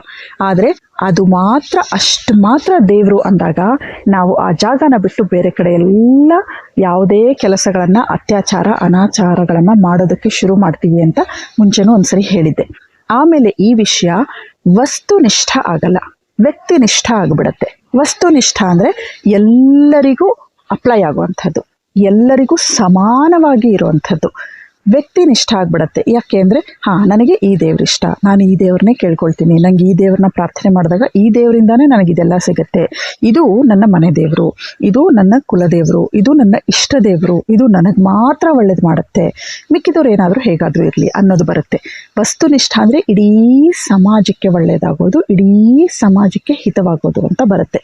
ಇಡೀ ಸಮಾಜಕ್ಕೆ ಯಾವುದು ಅಪ್ಲೈ ಆಗುತ್ತೋ ಅದು ವಸ್ತುನಿಷ್ಠ ಆಗುತ್ತೆ. ನಾವು ಒಂದು ಪರ್ಟಿಕ್ಯುಲರ್ ವಿಗ್ರಹದಲ್ಲಿ ಎಲ್ಲ ಕಡೆ ಇರೋ ದೇವರು ಅಲ್ಲೂ ಇದ್ದಾನೆ ಅನ್ನೋದ್ರಲ್ಲಿ ತಪ್ಪೇನೂ ಇಲ್ಲ. ಆದರೆ ಅಲ್ಲಿ ಮಾತ್ರ ದೇವರಿದ್ದಾನೆ, ಇನ್ನೆಲ್ಲೂ ಇಲ್ಲ ಅಂದ್ಕೊಳ್ಳೋದು ಎಷ್ಟು ಅನಾಚಾರಗಳಿಗೆ, ಅತ್ಯಾಚಾರಗಳಿಗೆ ನಾಂದಿ ಆಗತ್ತೆ ಅನ್ನೋದನ್ನು ಯೋಚನೆ ಮಾಡಬೇಕು. ಈಗ ನಮ್ಮ ಅಭಿಪ್ರಾಯ ಬಂದುಬಿಡತ್ತೆ ಅಲ್ಲಿ. ಅಭಿಪ್ರಾಯ ಅಂದರೆ ಕೆಲವರಿಗೆ ದೇವರ ಪೂಜೆ ಮಾಡಿ ದೀಪ ಹಚ್ಚಿಟ್ಟು ಅಲ್ಲಿ ಕೂತ್ಕೊಂಡು ಧ್ಯಾನ ಮಾಡೋದ್ರಲ್ಲಿ ಆನಂದ ಸಿಗುತ್ತೆ ಅಂದರೆ ಖಂಡಿತ ಮಾಡಬಹುದು. ಕೆಲವ್ರಿಗೆ ಏನು ಅಂತಂದರೆ ನಾವು ನಶೆ ಮಾಡಿದ್ರೆ ನಮಗೆ ಆನಂದ ಸಿಗುತ್ತೆ, ಅತಿಯಾದ ಆನಂದ ಅದು ಎಲ್ಲೂ ಸಿಗಲ್ಲ, ಅದೇ ನಮಗೆ ದೇವರು ಅನ್ನೋ ಲೆವೆಲ್ಗೆ ಮಾತಾಡ್ತಿರ್ತಾರೆ. ಹೀಗೆ ಅವರವರ ಅಭಿಪ್ರಾಯಗಳು ಬಂದುಬಿಡುತ್ತೆ. ಎಷ್ಟೋ ಜನ ನಾವು ನೋಡಿದ್ದೀವಿ, ಅಂದರೆ ದೇವರು ಬಂದು ಕೇಳಲ್ಲ ಅಂತ ತಾನೇ, ದೇವರು ಅದು ಯಾರು ದೇವ್ರನ್ನ ನಾವು ಪೂಜೆ ಮಾಡ್ತಿರ್ತೀವೋ ಅವರು ವ್ಯಕ್ತಿಯಾಗಿ ಬಂದು ಅಥವಾ ಅಲ್ಲೇ ಪ್ರಕಟ ಆಗಿಬಿಟ್ಟು ಕೇಳಲ್ಲ ಅನ್ನೋ ಕಾರಣಕ್ಕೆ ನಾವು ಇಷ್ಟೆಲ್ಲ ಮಾಡ್ತೀವಿ. ಅದೇ ನಾವು ಮನುಷ್ಯರಾದರೆ, ಯಾರಿಗಾದ್ರೂ ಆದರೆ ಹಾಗೆ ಮಾಡಿದ್ರೆ ಸುಮ್ಮನೆ ಇರ್ತಾರ? ಯಾವುದೇ ಒಂದು ವಿಚಾರ ಆಗಲಿ ದೇವರ ಬಗ್ಗೆ ನಾವೇ ಡಿಸೈಡ್ ಮಾಡ್ಕೊಳ್ತೀವಿ. ದೇವರ ಆಕಾರ, ಆ ವಿಗ್ರಹದ ಆಕಾರ ಎಷ್ಟಿರಬೇಕು, ಎಷ್ಟು ಸೈಜ್ ಇರಬೇಕು, ಯಾವ ರೀತಿ ಇರಬೇಕು, ಯಾವ ಕಲರ್ ಕೊಡಬೇಕು, ಪ್ರತಿಯೊಂದನ್ನು ನಾವು ಡಿಸೈಡ್ ಮಾಡ್ತೀವಿ. ಅಂದರೆ ದೇವರನ್ನ ಇಂಥ ಜಾಗದಲ್ಲೇ ಇಟ್ಟು, ಅಂದರೆ ನಮ್ಮ ಅನುಕೂಲಕ್ಕೆ ನಾವೇ ಹೇಳ್ಕೊಂಡ್ಬಿಡ್ತೀವಿ. ಅಂದರೆ ಆ ಥರ ಮಾಡೋದು ಪರವಾಗಿಲ್ಲ ನಮಗೆ ದೇವ್ರಿಗೆ. ಆದರೆ ದೇವರು ಸರ್ವವ್ಯಾಪಿ, ಎಲ್ಲ ಕಡೆಯಿಂದ ನಮ್ಮನ್ನು ನೋಡ್ತಾ ಇದ್ದಾನೆ ಅನ್ನೋದನ್ನು ನಾವು ಅಕ್ಸೆಪ್ಟ್ ಮಾಡ್ಕೊಳ್ಳೋದಕ್ಕೆ ರೆಡಿ ಇಲ್ಲ. ಹಾಗಾಗಿ ವಸ್ತುನಿಷ್ಠ ಆಗದೆ ವ್ಯಕ್ತಿನಿಷ್ಠ ಆಗಿ ಅವರವರ ಅಭಿಪ್ರಾಯಕ್ಕೆ ತಕ್ಕ ಹಾಗೆ ಬರುತ್ತೆ. ಇದು ಬಂದಾಗಲೇ ಜಾತಿ ಮತ ಪಂಥ ಪಂಗಡಗಳೆಲ್ಲ ಶುರುವಾಗುತ್ತೆ. ನಮಗೆ ಆ ದೇವರು, ನಿಮಗೆ ಈ ದೇವರು, ನಮ್ಮ ದೇವರು ಶ್ರೇಷ್ಠ, ನಿಮ್ಮ ದೇವರು ಶ್ರೇಷ್ಠ ಅನ್ನೋದು ಶುರುವಾಗುತ್ತೆ. ಗ್ರಾಮಗಳಲ್ಲಿ, ಗಲ್ಲಿಗಳಲ್ಲಿ, ಮನೆಗಳಲ್ಲೂ ಕೂಡ ಭಿನ್ನಾಭಿಪ್ರಾಯಗಳು, ಮನೆಗಳಲ್ಲೂ ಕೂಡ ವ್ಯತ್ಯಾಸಗಳು ಬರೋದಕ್ಕೆ ಶುರುವಾಗುತ್ತೆ. ನಿಮ್ಮ ದೇವರು ಶ್ರೇಷ್ಠ, ನನ್ನ ದೇವರು ಶ್ರೇಷ್ಠ ಅನ್ನೋ ಲೆವೆಲ್ಗೆ ಬಂದ್ಬಿಡ್ತಾರೆ. ಹಾಗಾಗಿ ಅದು ಆಗಬಾರದು ಅನ್ನೋ ಕಾರಣಕ್ಕೆ ನಾವು ದೇವರನ್ನ ಸರ್ವವ್ಯಾಪಿ ಅಂತ ಅಕ್ಸೆಪ್ಟ್ ಮಾಡೋದೇ ಸರ್ವಶ್ರೇಷ್ಠವಾಗಿದೆ. ನಾನು ಇಷ್ಟೆಲ್ಲ ಸುದೀರ್ಘವಾದ ವಿಡಿಯೋ ಮಾಡಿ ಆ ಟ್ಯಾಪ್ ಮತ್ತು ಬಕೆಟ್ ವಿಚಾರನ ಹೇಳಿ, ಈ ಥರ ಎಲ್ಲ ವಿಚಾರಗಳನ್ನು ಹೇಳೋದರ ಮುಖ್ಯ ತಾತ್ಪರ್ಯ ಏನು ಅಂತಂದರೆ, ನೀವೆಲ್ಲರೂ ಓಪನ್ ಮೈಂಡೆಡ್ ಆಗಿರಬೇಕು. ಹಾಗೆ ಇದರ ಮುಖ್ಯ ತಾತ್ಪರ್ಯ ಏನು ಅಂತಂದರೆ, ನಿಮ್ಮ ನಂಬಿಕೆಗಳಲ್ಲಿ ನೀವು ಹೋಗಬಹುದು. ಯಾರಿಗೂ ಇದನ್ನ ಅಕ್ಸೆಪ್ಟ್ ಮಾಡಿ, ಇದನ್ನು ತಿಳ್ಕೊಳ್ಳಿ ಅಥವಾ ಇದನ್ನೇ ಪಾಲಿಸಿ ಅನ್ನೋ ಒತ್ತಾಯ ಇಲ್ಲ. ನಮ್ಮ ಗುರುಗಳು ಯಾವಾಗಲೂ ಹೇಳೋರು, ಒಂದು ನಂಬಿಕೆ ಅಂತ ಬಂದಾಗ ಅಲ್ಲಿಗೆ ನಾವು ಸೈಲೆಂಟ್ ಆಗಿಬಿಡ್ಬೇಕು. ಯಾಕೆ ಅಂದರೆ ನಾವು ಎಂಥವ್ರಿಗಾದರೂ ಬುದ್ಧಿ ಜ್ಞಾನ ಕೊಡಬಹುದು, ಆದರೆ ಈ ನಂಬಿಕೆಗಳನ್ನು ಬೆಳೆಸ್ಕೊಂಡಿರೋರಿಗೆ ನಾವು ಯಾವತ್ತೂ ಜ್ಞಾನ ಕೊಡೋಕ್ಕಾಗಲ್ಲ. ಯಾಕೆಂದರೆ ಅವರು ತಮ್ಮ ಡೋರ್ನ ಮುಚ್ಕೊಂಡು ಬಿಟ್ಟಿರ್ತಾರೆ, ಯಾವತ್ತೂ ಓಪನ್ ಆಗಲ್ಲ, ಯಾವತ್ತೂ ಅವರು ಬೇರೆ ಜ್ಞಾನ ಒಳಗೆ ಹೋಗೋದಕ್ಕೆ ಬಿಡೋದೇ ಇಲ್ಲ. ಹಾಗಾಗಿ ಅಂಥವ್ರ ಹತ್ರ ತುಂಬ ಕಷ್ಟ. ನಂಬಿಕೆ ವಿಚಾರ ಬಂದಾಗ ಅಲ್ಲಿಗೆ ಅದನ್ನು ಬಿಟ್ಬಿಡ್ಬೇಕು ಅಂತ ಹೇಳ್ತಿದ್ರು. ಯಾಕೆ ಅಂದರೆ ನಂಬಿಕೆಗಳಲ್ಲಿ 2 ಥರ ಇದೆ. ಒಂದು, ನಾನು ನಂಬಿದ್ದೇ ಸತ್ಯ ಅನ್ನೋದು ಒಂದು, ಅದು ಸತ್ಯ ಆದ್ರಿಂದ ನಾನು ನಂಬುತ್ತೀನಿ ಅನ್ನೋದು ಎರಡನೇದ್ದು. ಈ ವಿಚಾರನ ಮುಂಚೆನೂ ಕೂಡ ತುಂಬ ಸಾರಿ ಹೇಳಿದ್ದೀನಿ. ಈ ಮೊದಲನೇ ಕೆಟಗರಿಯವ್ರು ಏನಿರ್ತಾರೋ ನಾನು ನಂಬಿದ್ದೇ ಸತ್ಯ ಅನ್ನೋರು, ಅವ್ರು ಯಾವತ್ತೂ ಬೇರೆ ಜ್ಞಾನನ ಒಳಗಡೆ ಬರೋದಕ್ಕೆ ಬಿಡೋದೇ ಇಲ್ಲ, ಬೇರೆ ಜ್ಞಾನನ ಅಕ್ಸೆಪ್ಟೇ ಮಾಡೋದಿಲ್ಲ, ಏನು ಅಂತ ತಿಳ್ಕೊಳ್ಳೋಕ್ಕೂ ಕೂಡ ಹೋಗಲ್ಲ. ಅಷ್ಟೊಂದು ಅಜ್ಞಾನದಿಂದ ಅವರು ಕಣ್ಮುಚ್ಕೊಂಡ್ಬಿಟ್ಟಿರ್ತಾರೆ. ಬುದ್ಧಿಯ ಬಾಗಿಲನ್ನು ಅವರು ಪೂರ್ತಿಯಾಗಿ ಮುಚ್ಕೊಂಡ್ಬಿಟ್ಟಿರ್ತಾರೆ. ಬರೀ ಮುಚ್ಚಿರಲ್ಲ, ಬೀಗಾರೆ ಹಾಕೊಂಡ್ಬಿಟ್ಟಿರ್ತಾರೆ. ಹಾಗಾಗಿ ಅಲ್ಲಿಂದ ಜ್ಞಾನ ಒಳಗಡೆ ಹೋಗೋದು ತುಂಬ ಕಷ್ಟ. ಅವರನ್ನು ನಾವೇನೂ ಮಾಡೋಕ್ಕಾಗಲ್ಲ. ಹಾಗಂತ ಎಲ್ಲರಿಗೂ ಸ್ವಾತಂತ್ರ್ಯ ಇದೆ, ಎಲ್ಲರಿಗೂ ನಿಮ್ಮ ನಿಮ್ಮ ಆಚರಣೆಗಳು ನಂಬಿಕೆಗಳನ್ನು ಮುಂದುವರಿಸೋ ಸ್ವಾತಂತ್ರ್ಯ ಇದೆ. ಯಾವುದೇ ವಿಚಾರ ಸತ್ಯ, ಪ್ರಿಯ, ಹಿತವಾಗಿರಬೇಕು ಅಂತ ಹೇಳಿದ್ದಾರೆ. ಸತ್ಯ ಹೇಳೋದಷ್ಟೇ ನಮ್ಮ ಪರಂಪರಾದ ಕರ್ತವ್ಯ. ಅದು ಎಷ್ಟು ಜನರಿಗೆ ಅಪ್ರಿಯ ಆಗುತ್ತೋ, ಎಷ್ಟು ಜನರಿಗೆ ಅಹಿತ ಆಗುತ್ತೋ, ಎಷ್ಟು ಜನರಿಗೆ ಕಹಿ ಆಗುತ್ತೋ, ಅದು ಅವರವರ ಅಭಿಪ್ರಾಯದ ಮೇಲೆ ಬಿಟ್ಟಿದ್ದು. ಆದರೆ ಯಾರಿಗೂ ಒತ್ತಾಯ ಇಲ್ಲ, ಯಾರೂ ಕೂಡ ಇದನ್ನು ಮಾಡಲೇಬೇಕು ಅಂತ ಇಲ್ಲ. ನಿಮ್ಮ ನಿಮ್ಮ ದಾರಿಯಲ್ಲಿ ನೀವು ಹೋಗಬಹುದು. ಸತ್ಯ ಬೇಕೇ ಬೇಕು ಅನ್ನೋರು, ಸತ್ಯ ಜ್ಞಾನನ ಹಿಡಿದು ಆ ಸತ್ಯ ಜ್ಞಾನದಲ್ಲೇ ನಾನು ನಡೀತೀನಿ ಅನ್ನೋರು ಮಾತ್ರ ಇದನ್ನು ಮುಂದುವರ್ಸ್ಕೊಂಡು ಹೋಗಬಹುದು. ಮಿಕ್ಕವ್ರಿಗೆಲ್ಲ ಸ್ಕಿಪ್ ಅಂತ ಒಂದು ಆಪ್ಷನ್ ಇರುತ್ತೆ, ಡಿಸ್ಲೈಕ್ ಅಂತಲೂ ಕೂಡ ಇರುತ್ತೆ. ಒಂದು ಡಿಸ್ಲೈಕ್ ಒತ್ತಿ ನಿಮ್ಮ ನಿಮ್ಮ ನಂಬಿಕೆಗಳು ನಿಮ್ಮದು. ಎಲ್ಲರಿಗೂ ಆ ಸ್ವಾತಂತ್ರ್ಯ ಇದೆ. ಯಾರದೇ ಭಾವನೆಗಳನ್ನು, ನಂಬಿಕೆಗಳನ್ನು ನೋಯಿಸೋ ಅಂಥದ್ದಾಗಲಿ ನಮ್ಮ ಪರಂಪರಾದ ಉದ್ದೇಶ ಅಲ್ಲ.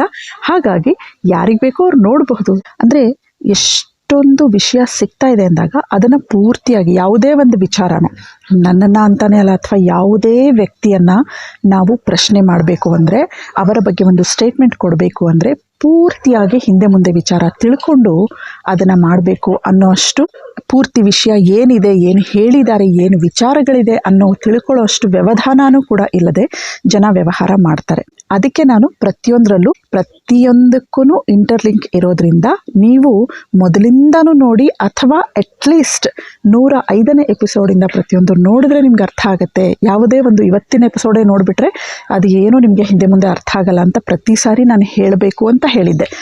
ಅರ್ಧ ಅರಿವು ವಿನಾಶಕ್ಕೆ ದಾರಿ ಆಗಬಾರ್ದು. ಹಾಗೆ ನಾವು ಯಾವುದೇ ಒಂದು ವಿಚಾರನ ಪೂರ್ತಿಯಾಗಿ ತಿಳ್ಕೋಬೇಕು. ಎಲ್ಲಿಂದಾನೇ ಜ್ಞಾನ ಸಿಗ್ತಾ ಇದ್ರೂ ನಾವು ಅದಕ್ಕೆ ಓಪನ್ ಮೈಂಡೆಡ್ ಆಗಿರಬೇಕು ಫಸ್ಟು. ಇನ್ನು ಇವತ್ತಿನ ಸಂಚಿಕೆಯಲ್ಲಿ ದೇವರು ಅಂದರೆ ಆ ಭಗವತ್ ಶಕ್ತಿ, ಆ ವಿಶ್ವಚೇತನ ಶಕ್ತಿ ಸರ್ವಶಕ್ತ ಹೇಗೆ, ಆ ಶಕ್ತಿಗೆ ಶರೀರವನ್ನು ಪಡೆಯುವಂಥ ಅಗತ್ಯ ಇಲ್ಲ. ಆ ಶಕ್ತಿ ಹಾಗೇ ಕೆಲಸ ಮಾಡಬಹುದು. ಯಾಕೆ ಪ್ರತಿ ಸಾರಿ ಅವತಾರ ಎತ್ತಿ ಬರಬೇಕು? ಹಾಗೆ ಕೆಲಸ ಮಾಡೋ ಶಕ್ತಿ ಇರುವಾಗ, ಅವನು ಸರ್ವಶಕ್ತ ಆಗಿರುವಾಗ ಅವನಿಗೆ ಆಕಾರ ಪಡೆಯುವಂಥ ಅವಶ್ಯಕತೆ ಏನಿದೆ, ಶರೀರ ಪಡೆಯುವಂಥ ಅವಶ್ಯಕತೆ ಏನಿದೆ? ಶರೀರ ಪಡೆಯೋದು ಬರೀ ಜೀವಾತ್ಮರು ಮಾತ್ರ.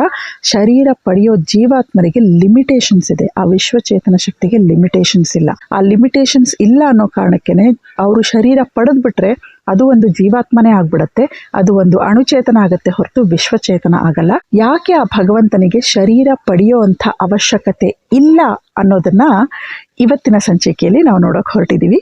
ಈ ಎಲ್ಲ ವಿಚಾರಗಳು ಕೂಡ ಪ್ರತಿಯೊಂದು ಸಂಚಿಕೆಯಲ್ಲಿ ಬರುತ್ತೆ ಅಂತ ಹೇಳಿದ್ದೀನಿ. ಇವತ್ತಿನ ಸಂಚಿಕೆಯಲ್ಲಿ ನಿಮ್ಮ ಎಷ್ಟೋ ಡೌಟ್ಸ್ಗಳು ದೂರ ಆಗುತ್ತೆ. ಇನ್ನೂ ಮುಂಬರುವ ಸಂಚಿಕೆಗಳಲ್ಲಿ ಅತ್ಯದ್ಭುತವಾದ ವಿಚಾರಗಳಿದೆ. ಅದನ್ನು ಕೇಳಿದ ಮೇಲೆ ನಿಮಗೆ ಅನ್ಸಕ್ಕೆ ಶುರುವಾಗುತ್ತೆ. ನಾನು ಪ್ರತಿ ಸಾರಿ ಹೇಳೋದು ಬೇಡ, ಆದರೆ ಒಂದು ಮಾತನ್ನು ಮಾತ್ರ ಪ್ರತಿ ಸಾರಿ ಹೇಳೋದಕ್ಕೆ ಇಷ್ಟಪಡ್ತೀನಿ. ನೀವು 105ನೇ ಎಪಿಸೋಡಿಂದ ಪ್ರತಿಯೊಂದನ್ನು ನೋಡಿದ್ರೆ ಮಾತ್ರ ನಿಮ್ಗೆ ಅರ್ಥ ಆಗೋದು. ಯಾವುದೋ ಒಂದು ಎಪಿಸೋಡ್ ನೋಡಿ ಕನ್ಕ್ಲೂಷನಿಗೆ ಬಂದ್ಬಿಡೋದು, ಯಾವುದೋ ಒಂದು ಎಪಿಸೋಡ್ ನೋಡಿ ಇಷ್ಟೇ ವಿಚಾರ ಅಂತ ತಿಳ್ಕೊಂಡ್ಬಿಡೋದು ತುಂಬ ನನ್ನ ವಿಚಾರನೇ ಅಲ್ಲ. ಯಾವುದೇ ವಿಚಾರವನ್ನಾಗಲಿ ನಾವು ಪೂರ್ತಿಯಾಗಿ ಪರಿಶೀಲಿಸಿ ತಿಳ್ಕೊಂಡೇ ಮಾತಾಡಬೇಕೇ ಹೊರತು ಅರ್ಧಂಬರ್ಧ ನಾಲೆಜಿಂದ ನಾವು ಮಾತಾಡಿದ್ರೆ ಅದು ವಿನಾಶಕ್ಕೆ ದಾರಿನೇ ಆಗತ್ತೆ ಅಂತ ಹೇಳ್ತಾ ಇವತ್ತಿನ ಸಂಚಿಕೆನ ಶುರು ಮಾಡೋಣ ಬನ್ನಿ.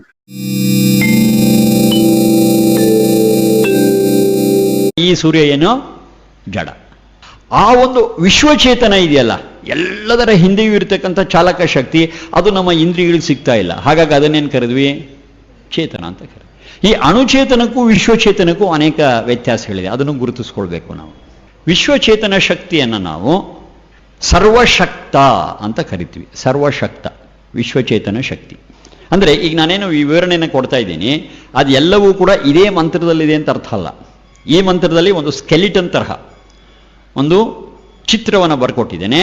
ಆ ಚಿತ್ರಕ್ಕೆ ಅನೇಕ ವಿಚಾರಗಳನ್ನು ತುಂಬಿಸ್ತಾ ಇದ್ದೇನೆ. ಅದು ಎಲ್ಲಿ ಸಿಗ್ತಾ ಇದೆ ಅಂತಂದರೆ, ಇದೇ ತರಹದ ಇನ್ನೂ 10 ವೇದ ಮಂತ್ರಗಳಿಂದ.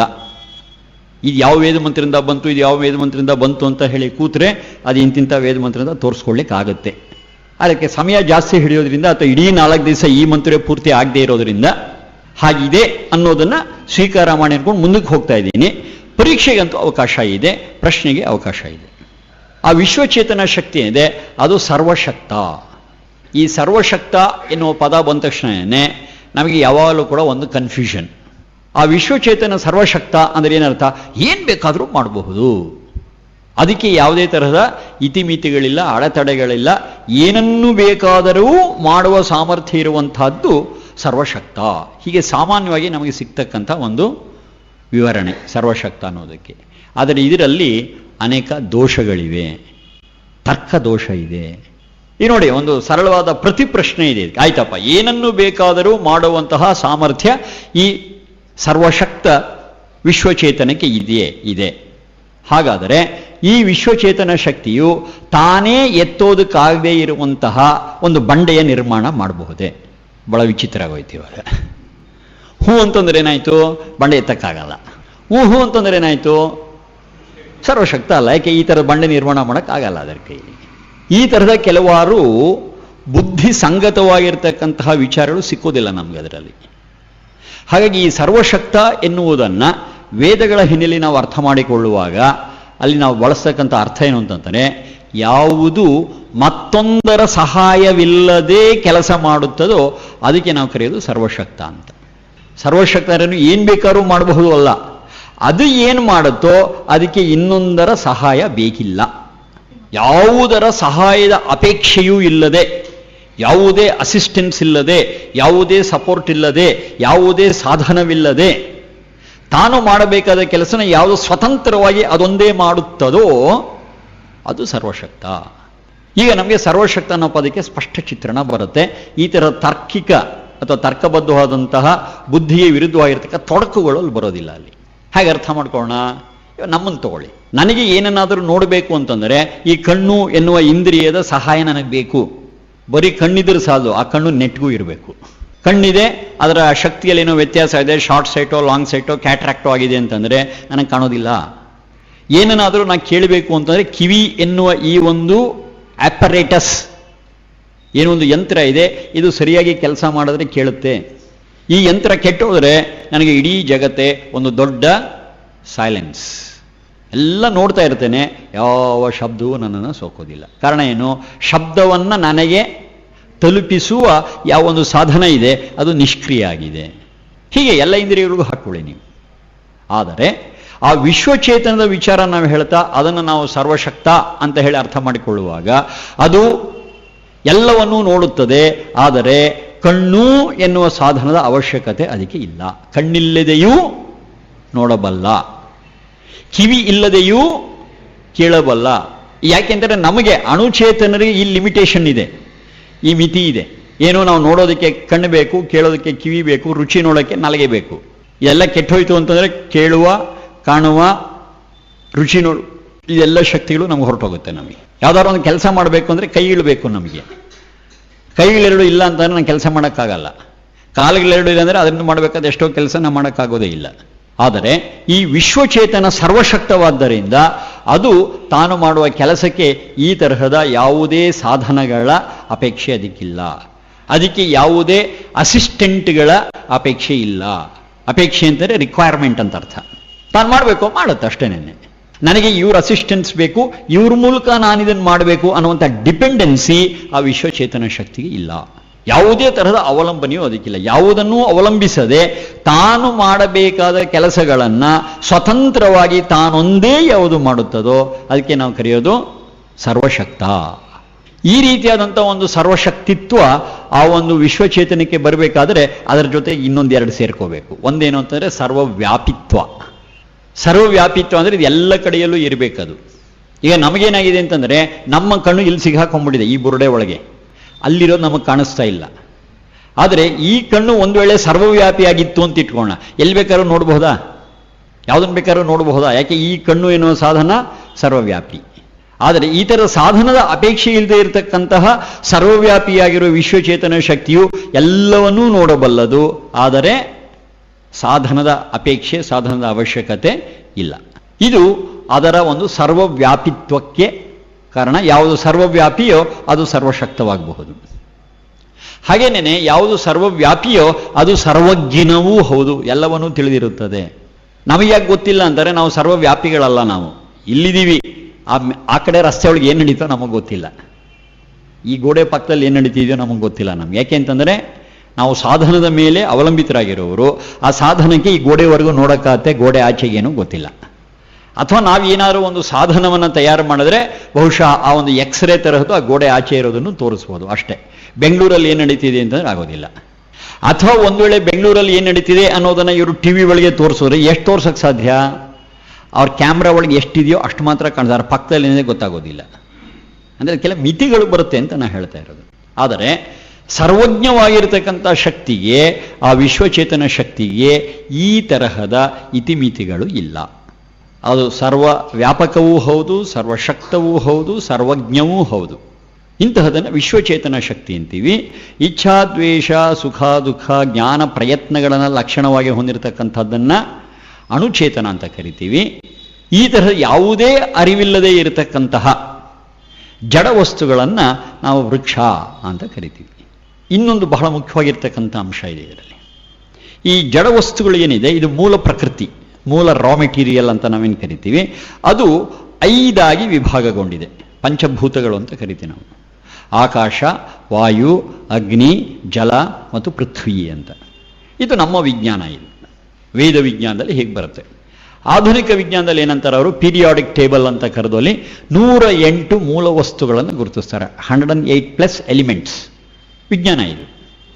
108+ ಎಲಿಮೆಂಟ್ಸ್ನ ಅವರು ಪೀರಿಯಾಡಿಕ್ ಟೇಬಲಲ್ಲಿ ಹಾಕಿ ಒಂದೊಂದು ಪೀರಿಯಡ್ಗೆ ಬರುತ್ತೆ ಅಂತ ಹೇಳಿ, ಒಂದು ಪೀರಿಯಡಲ್ಲಿ ಇರ್ತಕ್ಕಂತಹ ಯಾವ ಎಲಿಮೆಂಟ್ಸ್ ಇದೆ, ಯಾವ್ಯಾವ ಮೂಲ ವಸ್ತುಗಳಿವೆ, ಅವು ಸಾಮಾನ್ಯವಾಗಿ ಒಂದೇ ರೀತಿಯ ಲಕ್ಷಣಗಳನ್ನು ಹೊಂದಿರುತ್ತದೆ. ಅಲ್ಪ ಸ್ವಲ್ಪ ಬದಲಾವಣೆಗಳಿಗೆ ಅಂತ ಮಾಡಿ ಒಂದೇ ಒಂದು ಮೂಲ ವಸ್ತುವು ರೂಪಾಂತರವನ್ನು ಹೊಂದಿ ಐಸೋಟೋಪ್ಸ್ ಆಗಿ ಇರ್ತದೆ ಅನ್ನುವಂಥ ವಿಚಾರವನ್ನು ಏನೋ ಹೇಳುತ್ತೆ.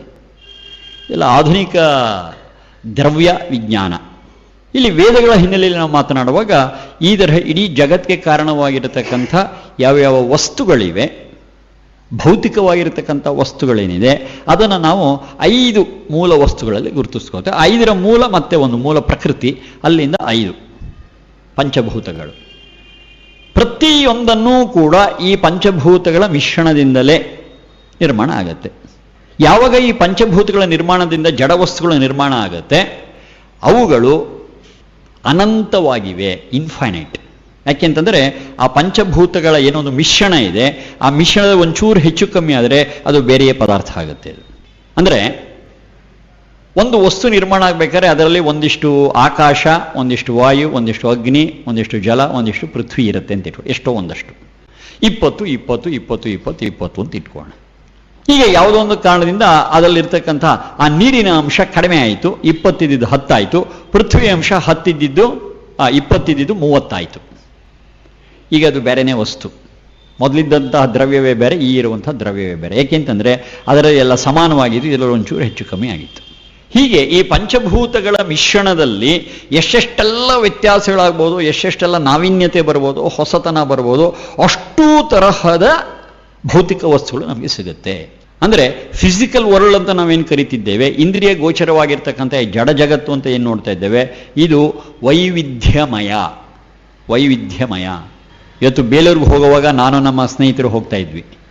ಅವ್ರ ದಾರಿ ಉದ್ದಕ್ಕೂ ಕ್ಯಾಮ್ರಾ ಇಟ್ಕೊಂಡು ಒಂದೊಂದು ಹೂವನೂ ತೆಕ್ಕೊಂಡ್ಬರ್ತಾ ಇದ್ದಾರೆ ಫೋಟೋ. ಒಂದು ಹೂವು ಇದ್ದಂಗೆ ಇನ್ನೊಂದು ಹೂವು ಇಲ್ಲ. ಅವ್ರಿಗೆ ಈ ಹೂವು ನೋಡಿದ್ರೆ ವಿಶೇಷ, ಅದು ನೋಡಿದ್ರೆ ಮತ್ತೊಂಥರ ವಿಶೇಷ. 100-150 ಫೋಟೋ ತೆಗೆದಿದ್ದಾರೆ. ಅಂದರೆ ಆ ವೈವಿಧ್ಯತೆ ಇದೆಯಲ್ಲ, ಬಣ್ಣಗಳಲ್ಲಿ ವೈವಿಧ್ಯತೆ, ವಾಸನೆಯಲ್ಲಿ ವೈವಿಧ್ಯತೆ, ರೂಪ ಆಕಾರದಲ್ಲಿ ವೈವಿಧ್ಯತೆ. ಈ ವೈವಿಧ್ಯತೆ ಎನ್ನುವುದಕ್ಕೆ ನಮಗೆ ಯಾವುದೇ ತರಹದ ಇತಿಮಿತಿಗಳಿಲ್ಲ. ನಾವು ಊಹೆ ಕೂಡ ಮಾಡೋಕ್ಕಾಗೋದಿಲ್ಲ. ಜಿರಳೆ ಅಂತ ನಾವು ನೋಡ್ತೀವಿ ನಾವು, ಆದರೆ ಜಿರಳೆಯಲ್ಲಿ ಎಷ್ಟು ವೈವಿಧ್ಯತೆ ಇದೆ ಗೊತ್ತಾ? ಕೇವಲ ಜಿರಳೆಯಲ್ಲೇನೆ ಸಾವಿರಾರು ವೆರೈಟಿ ಜಿರಳೆ ಇದೆ ಅನ್ನೋದನ್ನು ವಿಜ್ಞಾನಿಗಳು ಹೇಳ್ತಾರೆ. ನಮಗೆ ಗೊತ್ತಿರೋ ಕರಿ ಜಿರಳೆ, ಬಿಳಿ ಜಿರಳೆ 2 ನೋಡಿದ್ದೀವಿ ಅಷ್ಟೇ. ನಮಗೆ ಗೊತ್ತಿರೋದು 2. ಸಾವಿರಾರು ವೆರೈಟಿ ಇದೆ ಜಿರಳೆಗಳಲ್ಲಿ. ಚಿಟ್ಟೆ ಅಂತೀವಿ, ಲಕ್ಷಾಂತರ ವೆರೈಟಿ ಚಿಟ್ಟೆಗಳಿದೆ, ನಮಗೆ ಗೊತ್ತೇ ಇಲ್ಲ ನಮಗೆ. ಅಂದರೆ ಈ ಒಂದೊಂದು ನಿರ್ಮಿತಿ ಏನಿದೆ, ಒಂದೊಂದು ಸೃಷ್ಟಿ ಏನಿದೆ ಪಂಚಭೂತಗಳಿಂದ ಆಗ್ತಕ್ಕಂಥದ್ದು, ಇದು ಅಮಿತ, ಅನಂತ, ಇನ್ಫೈನೈಟ್. ಕಾರಣ ಏನು?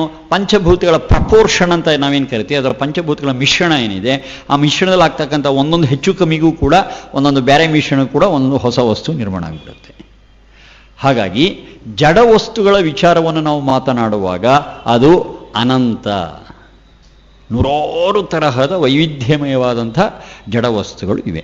ಇನ್ನು ಅಣುಚೇತನಕ್ಕೆ ನಾವು ಬಂದಾಗ ಆ ಅಣುಚೇತನ ಎನ್ನತಕ್ಕಂತಹದ್ದು ಜಡ ಶರೀರವನ್ನು ಆಶ್ರಯಿಸಿಯೇ ಕೆಲಸ ಮಾಡಬೇಕು.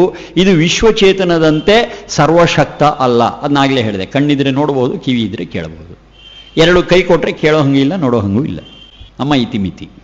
ಈ ತರಹದ ಇತಿಮಿತಿಗಳೇನಿದೆ ಎಲ್ರಿಗೂ ಒಂದೇ ಅಲ್ಲ. ಇವರ ಕಣ್ಣು ಕಿವಿ ಇಂದ್ರಿಯಗಳ ಸಾಮರ್ಥ್ಯ ಬೇರೆ, ಇವ್ರದ್ದೇ ಬೇರೆ, ಇವ್ರದ್ದು ಬೇರೆ, ಅವ್ರದ್ದು ಬೇರೆ, ನಂದೇ ಬೇರೆ.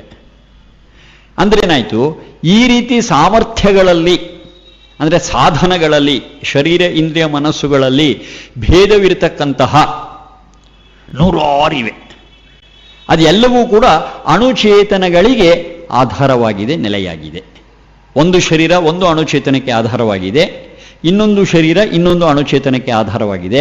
ಹೀಗೆ ನಾವು ನೋಡ್ತಾ ಹೋದಾಗ ಅಣುಚೇತನಗಳೂ ಕೂಡ ಅಸಂಖ್ಯ.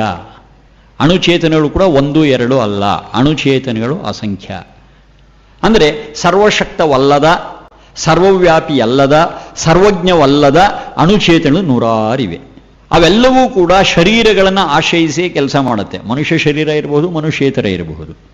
ಅಂತಹ ಯಾವ ಯಾವ ಅಣುಚೇತನಗಳಿವೋ ಅಂತಹ ಅಣುಚೇತನಗಳೂ ಕೂಡ ಅನಂತ, ವೈವಿಧ್ಯಮಯ. ಆದರೆ ಎಲ್ಲವೂ ಚೇತನ ಹೌದು, ಎಲ್ಲವೂ ಜಡಕ್ಕಿಂತ ಸೂಕ್ಷ್ಮ ಹೌದು, ಎಲ್ಲವೂ ಇಂದ್ರಿಯಗಳಿಗೆ ಗೋಚರ ಆಗದೇ ಇರುವಂತಹವು ಹೌದು. ಆದರೆ ಅಣುಚೇತನಗಳು ಅಸಂಖ್ಯ, ಇನ್ಫೈನೈಟ್. ಎಷ್ಟಿದೆ ನಮಗೆ ಗೊತ್ತಿಲ್ಲ. ನಮಗೆ ಇದಕ್ಕೆ ನಮಗೆ ವೇದಗಳಲ್ಲಿ ಬಳಸ್ತಕ್ಕಂಥ ಶಬ್ದ ಏನು ಅಂತಂದರೆ ಗಣ ಅಂತ ಬಳಸ್ತಾರೆ. ಗಣ ಗಣ ಅಂತಂದರೆ ಈ ತರಹದ ಅಣುಚೇತನಗಳು. ಹೇಗೆ ಗಣ ಅನ್ನುವಂಥದ್ದು ಈ ಅಣುಚೇತನಕ್ಕೆ ಹೇಗೆ ಹೊಂದುತ್ತೆ ಅಂತಂದರೆ, ಗಣ ಎನ್ನುವ ಧಾತುವಿಗೆ ಅರ್ಥ ಏನು ಅಂತಂದರೆ ಗಣ ಸಂಖ್ಯಾನೆ ಅಂತ. ಗಣ ಸಂಖ್ಯಾನೆ. ಸಂಖ್ಯಾನೆ ಅಂತಂದರೆ ಎಣಿಸುವುದು ಅಂತ. ಗಣ ಸಂಖ್ಯಾನೆ. ಯಾವುದನ್ನು ನಾವು ಎಣಿಸುತ್ತೇವೋ ಅದು ಗಣ. ಎಣಿಸ್ಬೇಕಾದ್ರೆ ಒಂದಿರಬೇಕು, ಒಂದಕ್ಕಿಂತ ಜಾಸ್ತಿ ಇರಬೇಕು? Simple question. ಒಂದಿದ್ರೆ ಎಣಿಸೋ ಪ್ರಶ್ನೆ ಏನಿದೆ ಇಲ್ಲಿ? ಯಾವಾಗ ಒಂದಕ್ಕಿಂತ ಹೆಚ್ಚಿದೆಯೋ ಆವಾಗಲೇನೇ ನಮಗೆ ಎಣಿಸುವಂಥ ವಿಚಾರ ಬರ್ತಕ್ಕಂಥದ್ದು. 1 2 3 4 ಹೀಗೆ. ಹಾಗಾಗಿ ಗಣ ಎನ್ನುವಂತಹದ್ದು ಈ ಅಣುಚೇತನಿಗೆ ಇಟ್ಟಿರ್ತಕ್ಕಂಥ ಹೆಸರಾದ್ದರಿಂದ, ಅದರ ಮೂಲ ಅರ್ಥ ಎಣಿಸುವುದು ಎನ್ನುವ ಅರ್ಥ ಆದ್ದರಿಂದ ಅಲ್ಲಿ ಒಂದಕ್ಕಿಂತ ಹೆಚ್ಚಿದೆ ಅನ್ನುವಂಥದ್ದು ನಮಗೆ ಕಂಡು ಬರ್ತಾ ಇದೆ. ಆ ಧಾತುವಿನ ಮೇಲೆ ನಾವು ಅರ್ಥ ಮಾಡಿದ್ರೆ ನಮಗೆ ಅನಿಸುತ್ತೆ ಅಂತ ಹೇಳುವಂಥದ್ದಲ್ಲ, ಸಾಧಾರ. ಹಾಗಾಗಿ ಅಣುಚೇತನಗಳು ಇರತಕ್ಕಂತಹದ್ದು ಇನ್ಫೈನೈಟ್, ಅನಂತ. ಒಂದಕ್ಕೊಂದಕ್ಕೆ ಹೇಗೆ ವ್ಯತ್ಯಾಸ ಅಂತಂದರೆ ಅವುಗಳಲ್ಲಿ ಇರತಕ್ಕಂತಹ ಸಾಮರ್ಥ್ಯದ ಕಾರಣದಿಂದ. ಯಾವ ಸಾಮರ್ಥ್ಯ? ಅಣುಚೇತನ ಲಕ್ಷಣ ಹೇಳಿದ್ನಲ್ಲ ನಾನು, ಇಚ್ಛಾ ದ್ವೇಷ ಸುಖ ದುಃಖ ಜ್ಞಾನ ಪ್ರಯತ್ನ ಅಂತ. ಈ ಕಾಂಬಿನೇಷನಲ್ಲಿ ವ್ಯತ್ಯಾಸ ಆಗುತ್ತೆ. ಜಡದಲ್ಲಿ ಎಲ್ಲಿ ವ್ಯತ್ಯಾಸ ಆಗುತ್ತೆ? ಪಂಚಭೂತಗಳ ವಿಚಾರದಲ್ಲಿ ವ್ಯತ್ಯಾಸ ಆಗಿ ನಮಗೆ ಬೇರೆ ಬೇರೆ ರೀತಿಯಲ್ಲಾಗುತ್ತೆ. ಅಂದರೆ ಗಾಳಿ, ನೀರು, ಭೂಮಿ, ಆಕಾಶ, ಬೆಂಕಿ ಇವುಗಳ ಒಂದು ಪ್ರಪೋರ್ಷನಲ್ಲಿ ವ್ಯತ್ಯಾಸ ಆಗೋದ್ರಿಂದ ಜಡದಲ್ಲಿ ವೈವಿಧ್ಯತೆ ಬಂದರೆ, ಇಚ್ಛಾದ್ವೇಷ ಸುಖ ದುಃಖ ಜ್ಞಾನ ಪ್ರಯತ್ನದಲ್ಲಿ ಬರುವ ವ್ಯತ್ಯಾಸದಿಂದ ಅಣುಚೇತನದಲ್ಲಿ ವೈವಿಧ್ಯತೆ ಬರುತ್ತೆ. ನನಗಿರೋ ಜ್ಞಾನ ಅವ್ರಿಗಿಲ್ಲ, ಅವ್ರಿಗಿರೋ ಜ್ಞಾನ ಇವ್ರಿಗಿಲ್ಲ, ಇವ್ರಿಗಿರೋ ಜ್ಞಾನ ಇವ್ರಿಗಿಲ್ಲ. ಡಿಫರೆನ್ಸ್ ಇದೆಯಾ? ನಮ್ಮ ಪ್ರಯತ್ನದಲ್ಲೂ ಡಿಫರೆನ್ಸ್ ಇದೆ. ಎಲ್ಲರೂ ಒಂದೇ ರೀತಿ ಪ್ರಯತ್ನ ಮಾಡೋಣ. ನಮ್ಮೆಲ್ಲರ ಇಚ್ಛೆಗಳು ಭಿನ್ನವಾಗಿದೆ. ಇವ್ರಿಗೆ ಇಷ್ಟ ಆಗಿದ್ದು ಅವ್ರಿಗೆ ದ್ವೇಷ, ಅವ್ರಿಗೆ ಇಷ್ಟವಾಗಿದ್ದು ಇವ್ರಿಗೆ ಆಗೋದೇ ಇಲ್ಲ. ಸುಖ ದುಃಖ, ಇವರಿಗೆ ಸುಖ ಅಂದಿದ್ದು ಅವ್ರಿಗೆ ದುಃಖ, ಅವ್ರಿಗೆ ದುಃಖವಾಗಿದ್ದು ಇವರಿಗೆ ಸುಖ, ಹಿತ. ಎಲ್ಲರಿಗೂ ಇದೇ ಸುಖ, ಎಲ್ಲರಿಗೂ ಇದೇ ಇಷ್ಟ, ಎಲ್ಲರಿಗೂ ಇದೇ ದ್ವೇಷ, ಈ ಥರ ಇಲ್ಲ. ಹಾಗಾಗಿ ಈ ಅಣುಚೇತನವೂ ಕೂಡ ವೈವಿಧ್ಯಮಯವಾಗಿದೆ ಮತ್ತು ಅನಂತವಾಗಿದೆ. ಲೆಕ್ಕ ಎಷ್ಟು ಅಂತ ನಮಗೆ ಅರ್ಥ ಮಾಡ್ಕೊಳ್ಳೋಕ್ಕಾಗ್ತಾ ಇಲ್ಲ. ಅನಂತವಾಗಿದೆ ಅಂದರೆ ನಮಗೆ ಅರ್ಥ ಮಾಡ್ಕೊಳ್ಳೋಕ್ಕಾಗ್ತಾ ಇಲ್ಲ. ನಮ್ಮ ಸೀಮಿತ ಜ್ಞಾನದ ಹಿನ್ನೆಲೆಯೊಳಗೆ ನಮಗೆ ಅದು ಅನಂತ, ಅಮಿತ ಅಷ್ಟೇ. ರಿಯಲಿ ಸ್ಪೀಕಿಂಗ್ ಅದು ಮಿತವೇ, ರಿಯಲಿ ಸ್ಪೀಕಿಂಗ್. ಆದರೆ ನಾನು ಆ ರೀತಿ ಹೇಳಿದ ತಕ್ಷಣ ಎಷ್ಟು ಸಂಖ್ಯೆ ಕೊಡೋದು ನಂಗೆ ಕೊಡೋಕ್ಕಾಗಲ್ಲ. ನನಗೆ ಹಾಗೇನು ಮಾಡ್ತೀವಿ, ಸಾಪೇಕ್ಷವಾಗಿ ರಿಲೇಟಿವ್ಲಿ ನಮಗೆ ಅದು ಅನಂತ, ಒಂದಕ್ಕಿಂತ ಹೆಚ್ಚಿವೆ ಅಂತ ಬಿಟ್ಬಿಡ್ತೀವಿ. ಯಾಕೆಂದರೆ ನಮ್ಮ ಲಿಮಿಟೇಷನ್ ಅದು. ಅಲ್ಲಿಂದ ಮುಂದಕ್ಕೆ ನಾವು ಬಂದರೆ ಯಾವುದು ಸರ್ವಜ್ಞ ಶಕ್ತಿಯೋ, ಯಾವುದು ಸರ್ವವ್ಯಾಪಿ ಶಕ್ತಿಯೋ, ಯಾವುದು ಸರ್ವಶಕ್ತವೋ, ಈ ರೀತಿಯಾಗಿರ್ತಕ್ಕಂಥ ವಿಶ್ವಚೇತನ ಶಕ್ತಿ ಇದೆಯಲ್ಲ, ಅದಿರೋದು ಒಂದೇ, ಅದು 108 ಯಾಕೆ ಅಂತಂದರೆ ಅದು ಸರ್ವವ್ಯಾಪಿ. ಸರ್ವವ್ಯಾಪಿಯಾಗಿರ್ತಕ್ಕಂಥ ಒಂದಿರಬಹುದು, ಎರಡಿರೋಕ್ಕೆ ಸಾಧ್ಯ ಇಲ್ಲ. ಸರ್ವ ವಿಜ್ಞಾನ ನಿಯಮ ನಮಗೆ ಗೊತ್ತಿದೆಯಲ್ಲ, 2 things cannot occupy the same place at the same time. ಇವೆಲ್ಲ ಆವತ್ತೇ ಎಲ್ಲ ವಿಮರ್ಶೆ ಮಾಡಾಗೋಗ್ಬಿಟ್ಟಿದೆ. ಇದು ಹೊಸದಾಗಿ ಏನು ಕಂಡುಹಿಡಿದಿದ್ದಲ್ಲ ಇವೆಲ್ಲ. ಸರ್ವಜ್ಞ ಶಕ್ತಿ, ಸರ್ವವ್ಯಾಪಕ ಶಕ್ತಿ, ಸರ್ವಶಕ್ತಿ ಅಂತಕ್ಕಂಥದ್ದು ಇರುವಂತಹದ್ದು ಒಂದೇ. ಇದನ್ನು ಹೇಳ್ತಕ್ಕಂಥ ಅನೇಕ ವೇದ ಮಂತ್ರಗಳು ನಮಗಿವೆ. ಅಂದರೆ ಈ ತರಹದ ಯಾವ ಒಂದು ವಿಶ್ವಚೇತನ ಶಕ್ತಿ ಇದೆ ಅದು ಇರೋದು ಒಂದೇ ಒಂದೇ ಒಂದೇ. ಅದೆಷ್ಟು ಸಲ ಒತ್ತು ಹೇಳಿದ್ದಾರೆ ಅಂತಂದರೆ ನಮಗೆ ಕನ್ಫ್ಯೂಷನ್ಗೆ ಅವಕಾಶವೇ ಇಲ್ಲ. ಯಾವುದೇ ಹೆಸರಿನಿಂದ ನೀವು ಕರೆಯಿರಿ ಅದು ಇರ್ತಕ್ಕಂತಹದ್ದು ಒಂದೇ.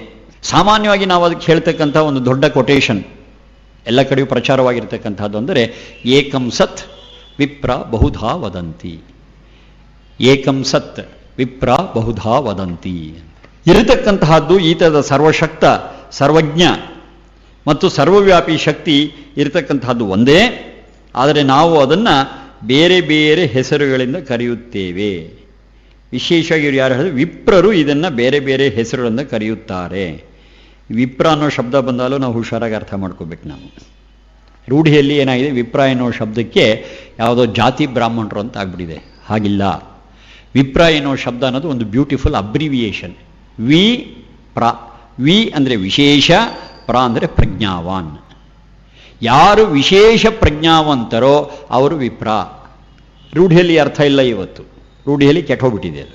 ಆದರೆ ವೇದಗಳ ಹಿನ್ನೆಲೆಯಲ್ಲಿ, ವೇದ ಭಾಷೆಯ ಹಿನ್ನೆಲೆಯಲ್ಲಿ ನಾವು ನೋಡುವಾಗ ಈ ವಿಪ್ರ ಎನ್ನುವಂಥದ್ದು ಒಂದು ಅಬ್ರಿವಿಯೇಷನ್ನು ವಿಶೇಷ ಪ್ರಜ್ಞಾವಾನ್ ಅಂತ. ಈ ವೇದಗಳಲ್ಲಿರ್ತಕ್ಕಂಥ ಪದಗಳನ್ನು ನಾವು ಅರ್ಥ ಮಾಡ್ಕೊಳ್ಳೋದಕ್ಕೆ ಇನ್ನೊಂದು ಗ್ರಂಥವನ್ನು, ವೇದಾಂಗವನ್ನು ನಾವು ಆಶ್ರಯಿಸ್ತೇವೆ. ಅದಕ್ಕೆ ನಿರುಕ್ತ ಅಂತ ಕರಿತೀವಿ. ನಿಘಂಟು ಮತ್ತು ನಿರುಕ್ತ ಅಂತ. ಇದು ಯಾಸ್ಕರು ಸಂಗ್ರಹ ಮಾಡಿ ಕೊಟ್ಟಿರ್ತಕ್ಕಂಥ ಒಂದಷ್ಟು ವಿಚಾರ ಚಿಂತನೆ. ಅವರು ಅದರಲ್ಲಿ ಬಹಳ ಸ್ಪಷ್ಟವಾಗಿ ಹೇಳ್ತಾರೆ, ವಿಪ್ರ ಇತಿ ಮೇಧಾವಿ ನಾಮ. ಅಷ್ಟೇ.